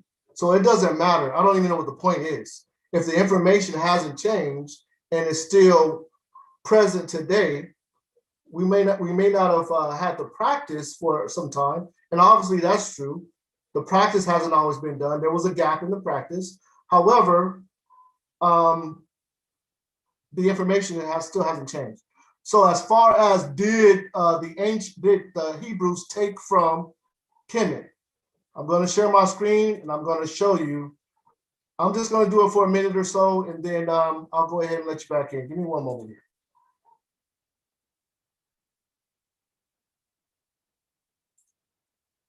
Now, if you can't hear it, let me know. Are you guys able to hear this video? No?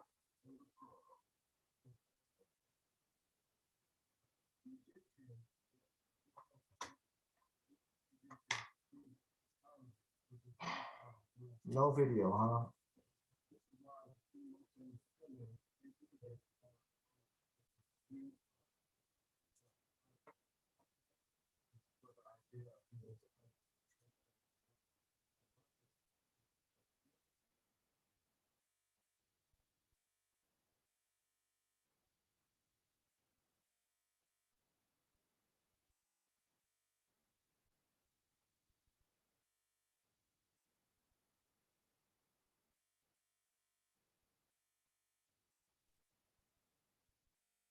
I'm gonna make this very simple. Because I just want to hear what he's gonna say after this. Okay. We about to put him in a body bag right now. Because he said the Israelites did not take nothing out of Egypt. Nothing. Okay?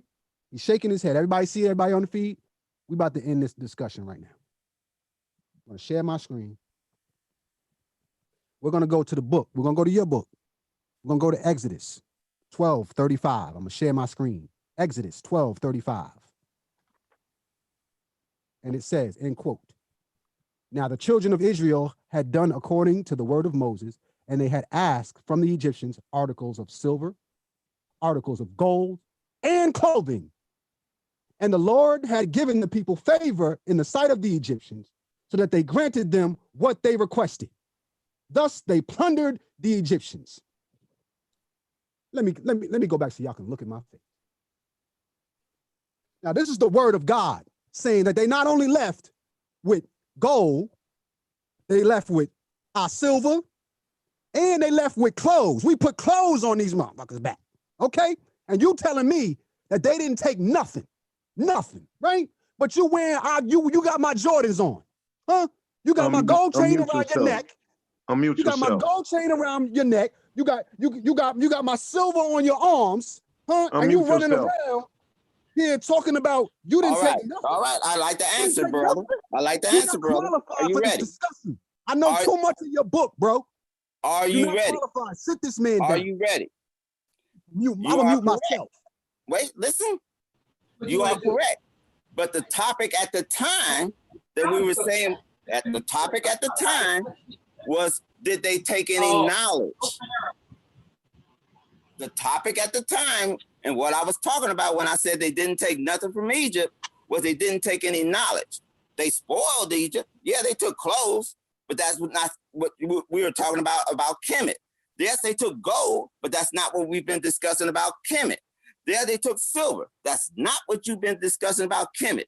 All you've been discussing is talking about the spiritual divine nature and the knowledge of these things, what was written in stone. To use Michael's analogy, what I've been saying about kemet is that you built a tower, you got to one story, you stopped. People built the towers elsewhere, not looking at your tower, because they didn't come back to Egypt to look and study. They didn't do any of that. Yes, I know history. I know how hard it was to travel in antiquity. You just couldn't go 1,000 miles with ease like we can do today. So therefore, to use your terminology, they didn't take anything from Egypt, talking about knowledge.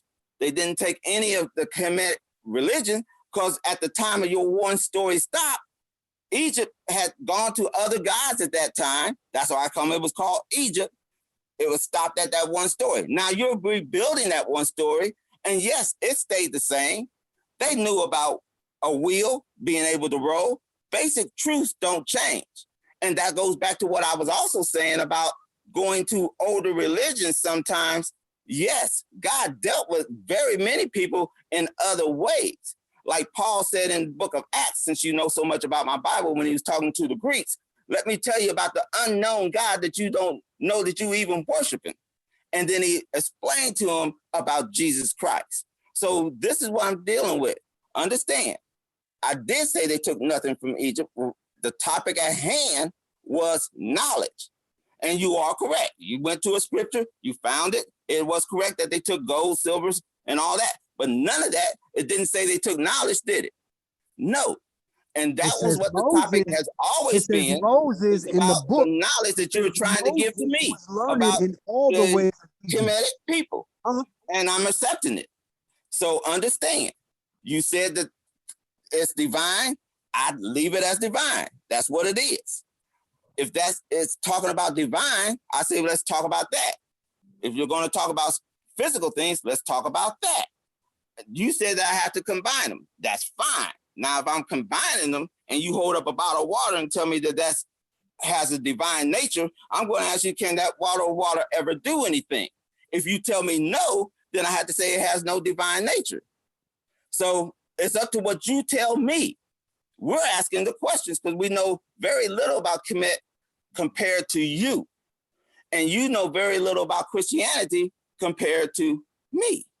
When you ask me questions about Christianity, I will try to explain. When I ask you about kemet, and the only reason why I stop you is because I may have a bad understanding. So I want to make sure that I really, truly understand. So when you hold up a bottle of water and you say that this has divine properties, I'm going to ask you, does it interact with divine, or does it make anything else do something that is not contrary to the laws of physics? If you tell me that bottle of water is no, then I have to say that it's not connected to the divine. And that is probably why the kemetic religion stopped at that one story. But understand, we know why what happened. Stopped, and you did say that it died out, or however you want to put it, and you now are building that watchtower again, and props to you. However, you cannot say that the Jews took some of that. You cannot say that the Greeks took some of that. They never got to Timbuktu. By the way, Timbuktu is not part of kemet. It probably has some kemet writings, but just because some writings are in a library, it doesn't mean anything. Matter of fact, you guys are missing 3/4 of Africa when you focus in on the kemet. You tried to put it with all African spirituality, but they came up with their tower without even looking at your tower. Because Google the difference between the Southern Nile, the origin of it, and the tip of Africa, and see how far that is. And know that people were not traveling as a people that far. Knowledge took a long time in antiquity to get from place A to place B. And when you're talking over 2,000 miles and going across various tribal regions, you can't take a whole group of people. That's an invading army.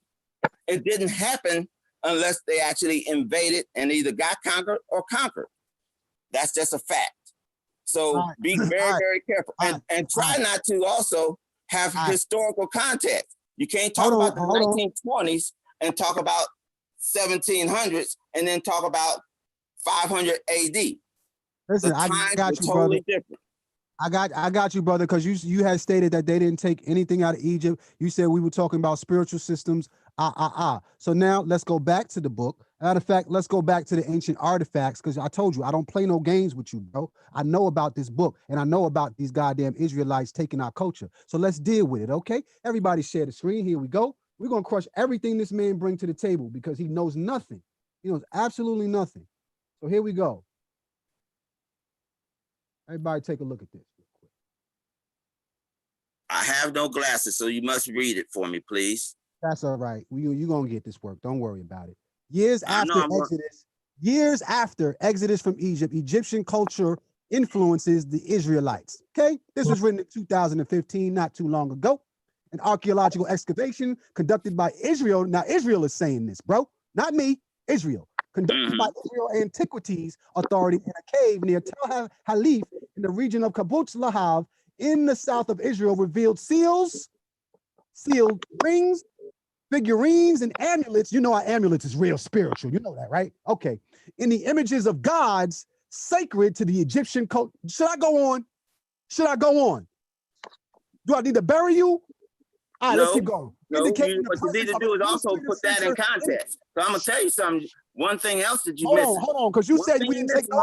Hold on. You said we didn't take no. Yeah, shut that man's mic off because he's talking rhetoric. He said we didn't take no spiritual systems, and here we have figurines of the images of our gods, of all of our Egyptian gods that they claim that we have. Why do you have all of these images of our deities, the evil deities? Why do you have them in Israel? According to Dr. Daphna Ben-Torah of Egyptian archaeology at the Israel Museum, most of the scarab seals, you know what the scarab beetle is, right? It's a symbol of resurrection. Only Jesus was the one who resurrected. Why'd you take that? Most of the scarab seals found in the excavation date to the 15th to 14th centuries BCE. During the period, Canaan was ruled by Egypt. The names of kings appeared on some of the seals. If you hated the king, what the hell you taking his shit for? Among other things, we can identify a sphinx lying opposite in the name of Pharaoh Thutmose, who reigned during that time. Another scarab seal bears the name of Amenhotep, which this brother said was the one who was ruling during that time, right? Who reigned.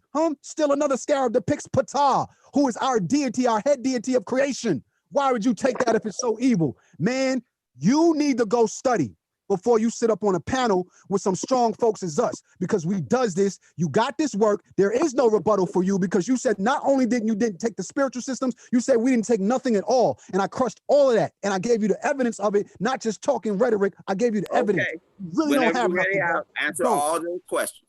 Nah, Are get you out. ready? Are you ready? I just need a yes or a no. You can keep him unmuted, because if he talks over me, that's fine. Are you ready, young brother? You ain't ready. You already done. Okay.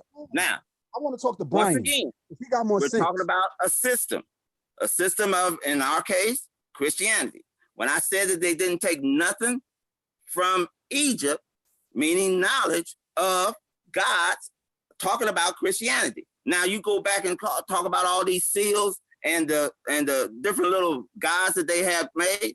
Those are guys that fell from the Christian faith. They went back. You can try all you want. It's not gonna work, bro. It's not gonna work. Listen. I'll let you talk. Listen. When I said that the Jews that believed in God took nothing from Kemet, I meant what I said. Those Jews did not take anything. There's nothing in the Bible as far as worshiping God that comes from Kemet.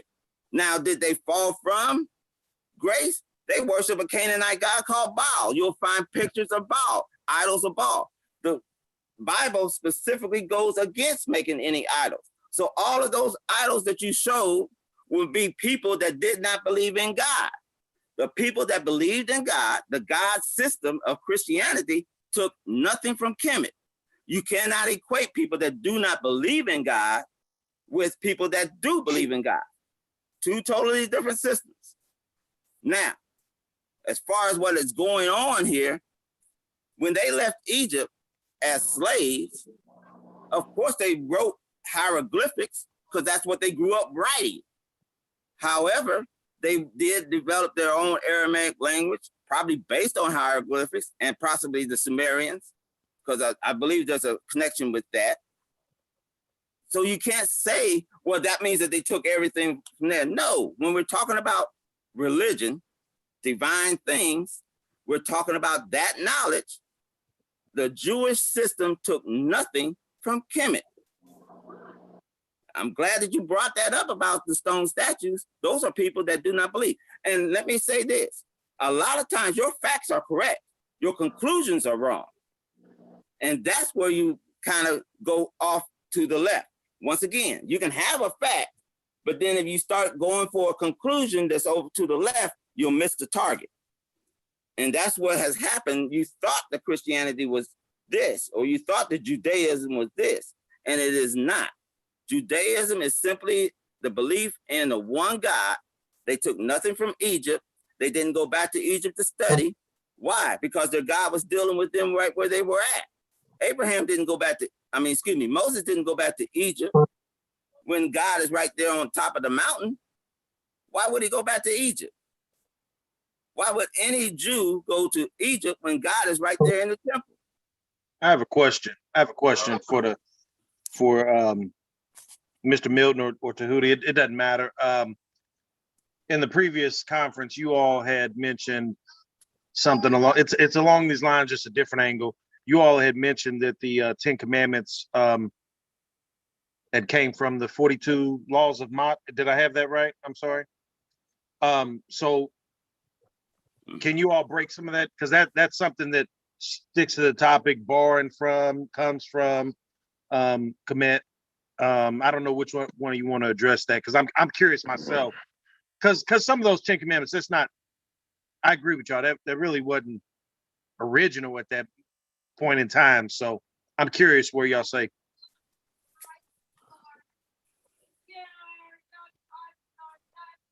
That's for either William or Mr. Milton. Yep.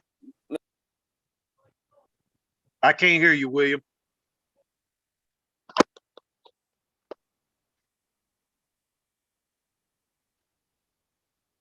Still can't hear you.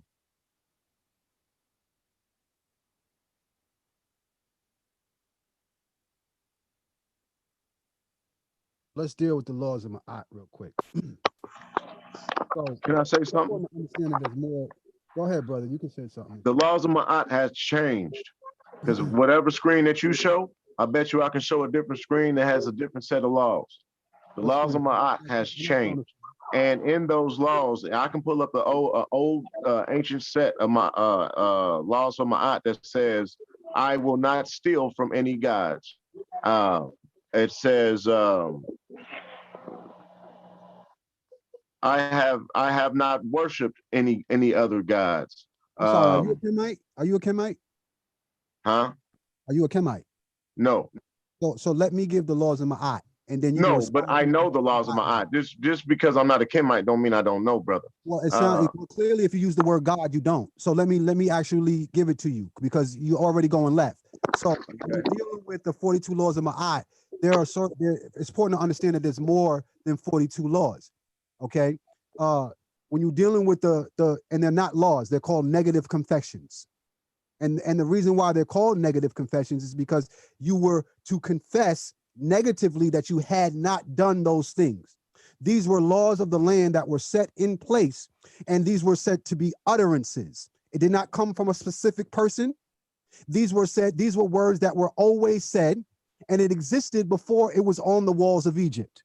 It's important to understand that the laws of Ma'at were practiced by everyone, protecting the waters, things of that nature. It wasn't something that was exclusive to ancient Kemet. It was laws that were set for everyone to adhere to in order to exist on the planet. So when you start saying gods and you aren't supposed to do things against God, you're already going left because it existed even before the word God was existed or any gods were even referenced in the world. The laws of Ma'at are not exclusive to Kemet, and people who say like, yeah, they stole it from the laws of, they stole it from Kemet. No, they did not steal it. This is something that was done collectively. See, I don't romanticize Egypt. I give the facts. This was something that was used by everyone, and it wasn't stolen. Everyone used it. It wasn't something that they just raped and boom, boom, boom, boom, boom. No. You find those writings in the 10 Commandments because everybody obeyed those laws, or it was set that those laws were to be obeyed by the people, is that you don't kill, you don't steal, you don't covet, you don't take someone's wife, things of that nature. That was done by every culture in almost every society. But the reason why we say that, well, some people, I don't say we because I don't do that. The reason why some people will say that they stole it, is because they're under the premise of all the things that they did take, which I just proved to you some of the things that they took a lot of things, a lot of the texts, a lot of things from African people. So this was something that was shared, and it was encouraged for them to use these things. These are the things when they came in from where they were that we taught them so that they could live amongst us. Those who did not abide by these rules, yes, they were made into prisoners of war. They were sent to do work for us because we could not civilize them. If you're bringing in savages from out in the Caucasus Mountains and they walking on all fours and things of that nature, and they mingling amongst people with different diseases and rickets, everybody wasn't able to abide by the rules and come in and be civilized. So some of them we had to put by the wayside. Some of them we just gonna put you to work or put them in jail like we do today if they did criminal acts. So there was nothing different from what you see even sometimes going on today than what was going on back then in human behavior. We can learn from even what we do today as to how they would have done things. So I got a couple of questions for the young brother. That they stole it. They were inspired by the laws of Ma'at because these things were already there. And Ma'at was all the way across, well beyond Africa. It was already in other continents. So they were already abiding by those rules. Once again, brother, I'm going to go back to my thing. I do know a lot of history and I also know geography. One thing I want to ask you is, if the same analogy goes, if your tower, Kemet, stops at one story, and somebody builds another tower somewhere, and I'm in agreement. Everybody knows you're not supposed to kill your mama. We'll go there. All cultures probably say, don't kill your mama because your mama is the one that birthed you. However, you can't say I took that from kemet when I didn't get to kemet. And that's what I'm really trying to drag out. I have to ask another question because he mentioned the Caucasus Mountains. Where is that? The Caucasus I Mountains? asked you, brother, where is the Caucasus Mountains? I'll give you a map. I'll show you. No, tell me. I do know where it's at. I want to know if you're going to tell me exactly where it is. I want to show you how close it is to Jerusalem. No, it is not close to Jerusalem. I'm going to show you. Where is it? Keep talking. I'll tell you where it is at. If you know where Tehran, Iran is, it is 800 miles north of there. The Caucasus Mountains goes into the Himalayas. If you want to Google how far that Tehran, Iran is from Jerusalem, you're going to find that it is hundreds of miles. If you want to then Google how far Jerusalem is from where I think the Ark of the Covenant is, the chapel in Ethiopia, that's another hundreds of miles. And that's on this side of the Nile, on the west side of the Nile for Jerusalem. However, if you start going in deeper into Africa, you're talking about thousands of miles. Once again, people in antiquity could not move that far. Jesus' whole ministry was inside the borders of Israel, with the exception of the one time he goes through Samaria to meet the woman at the well. But he never got further than 400 miles away from Jerusalem. So you can't talk about the Caucasus Mountains because there was nothing going between the Caucasus Mountains and Africa. To cross that, you had to cross 3 empires. They're not going to let you do that. Once again, you have to be careful. The Caucasus Mountains and white people have nothing to do with each other. That's just a English word that kind of sounds the same. All right, watch this. Watch this. I'm telling you, Go ahead, sir. In order to get at me, you got to bring evidence of everything that you're talking about, because I always bring evidence when I'm talking about. You said you can show me a map, so show me a map. I'm showing you a map right now. And after this, I might have to send you an invoice. So here we go. You probably would.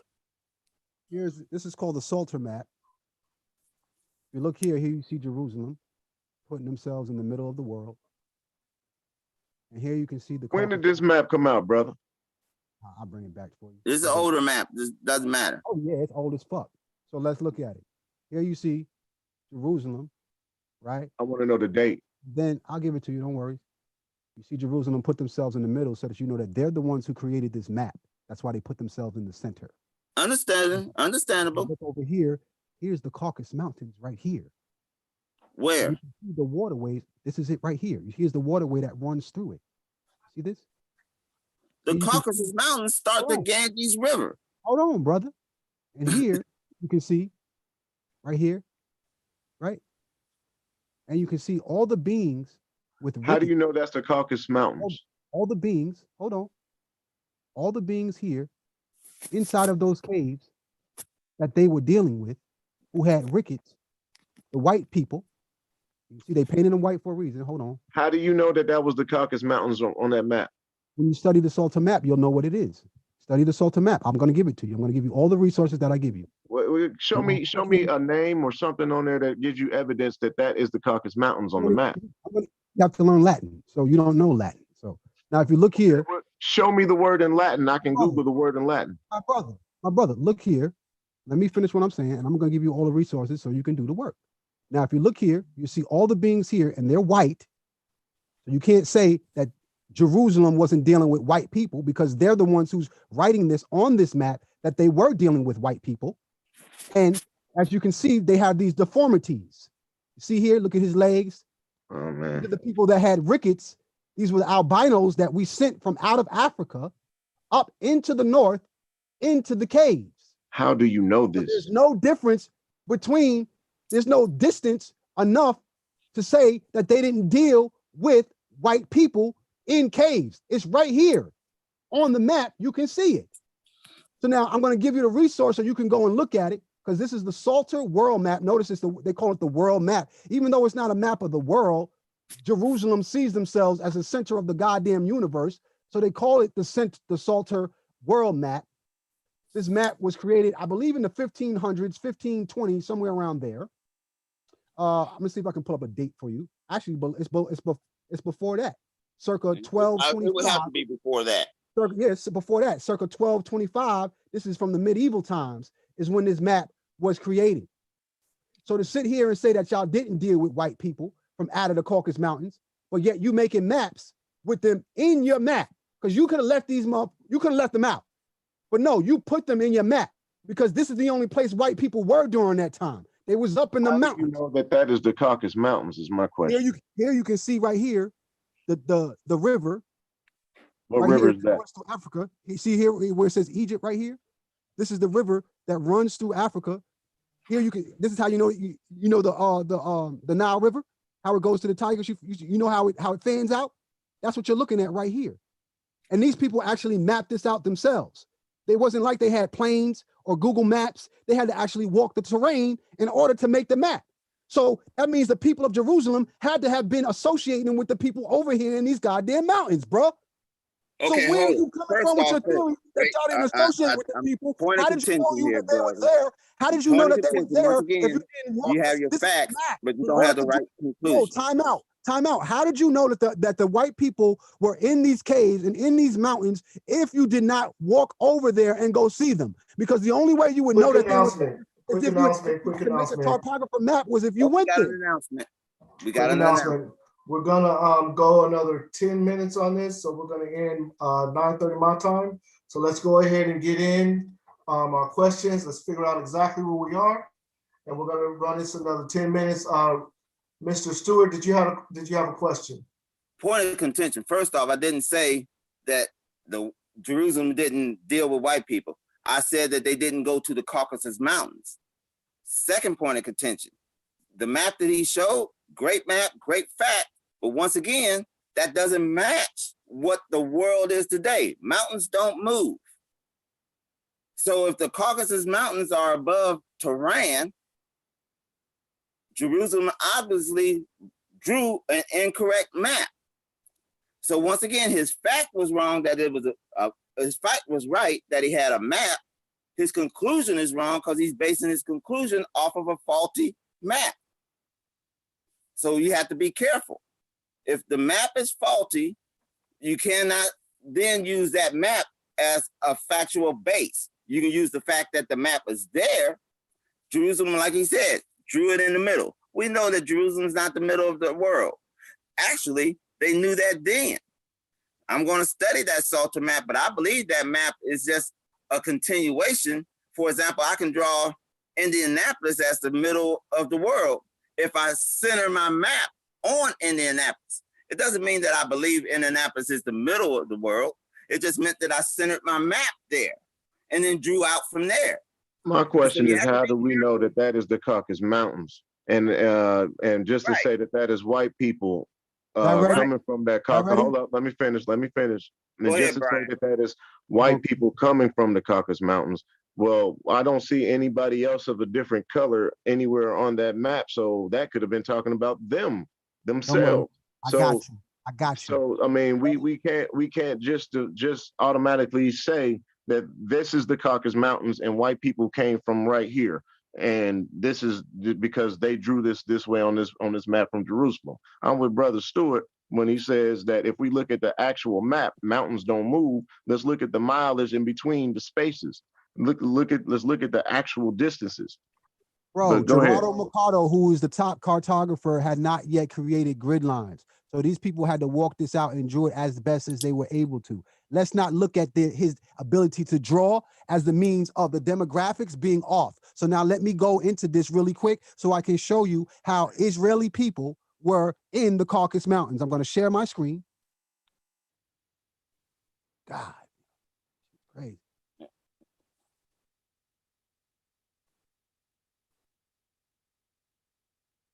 Mountain Jews flee ancient home in the Caucasus region. Do you want me to read it and crush y'all? Hold on. These niggas, man. Let me go back, because there's several articles that talk about the mountain Jews who were in the Caucasus Mountains.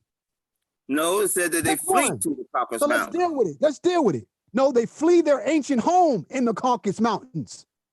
Read it. This is a competence issue.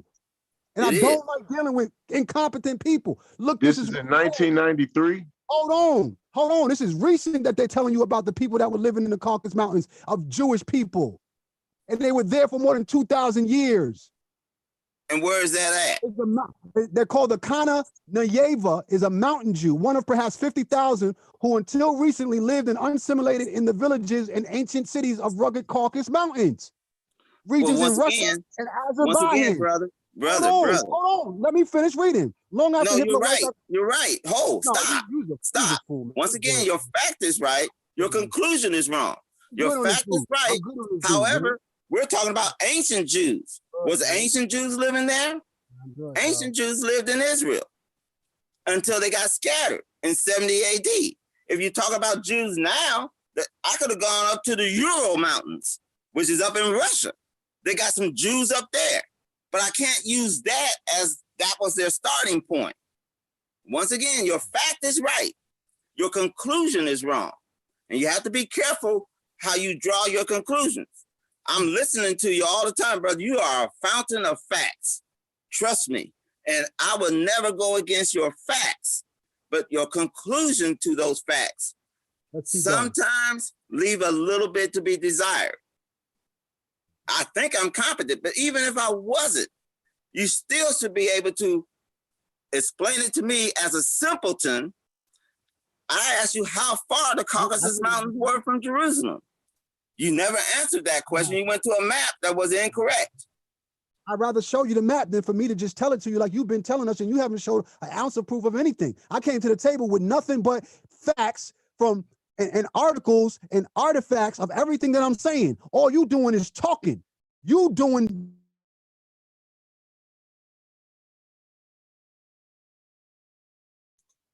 I just want to explain this. We're down to 5-minute mark here, right? So no one speaks for more than a minute. We have at least 5 of us on here.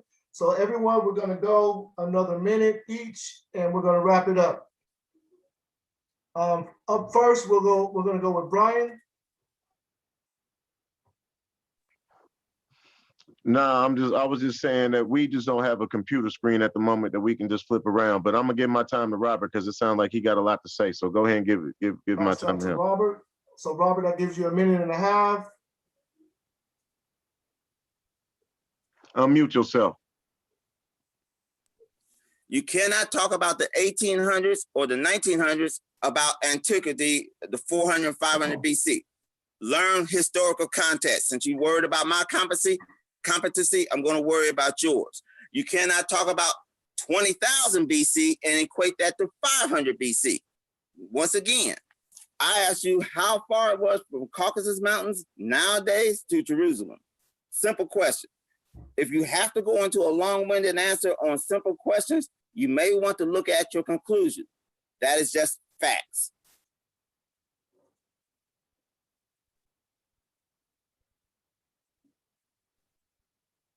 Mr. Melton. Last thing I'm gonna show y'all.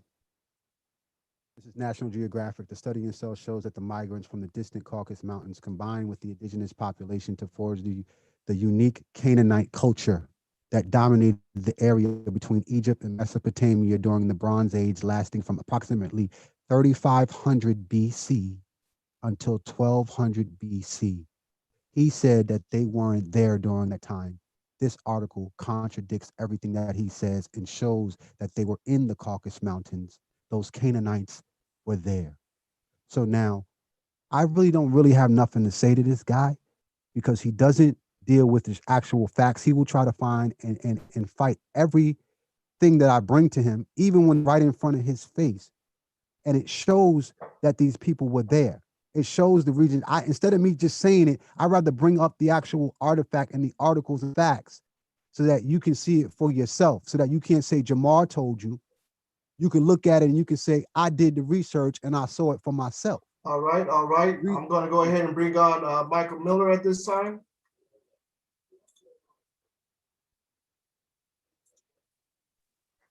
Thank you. I do want to just thank all the panelists here. A lot of good information.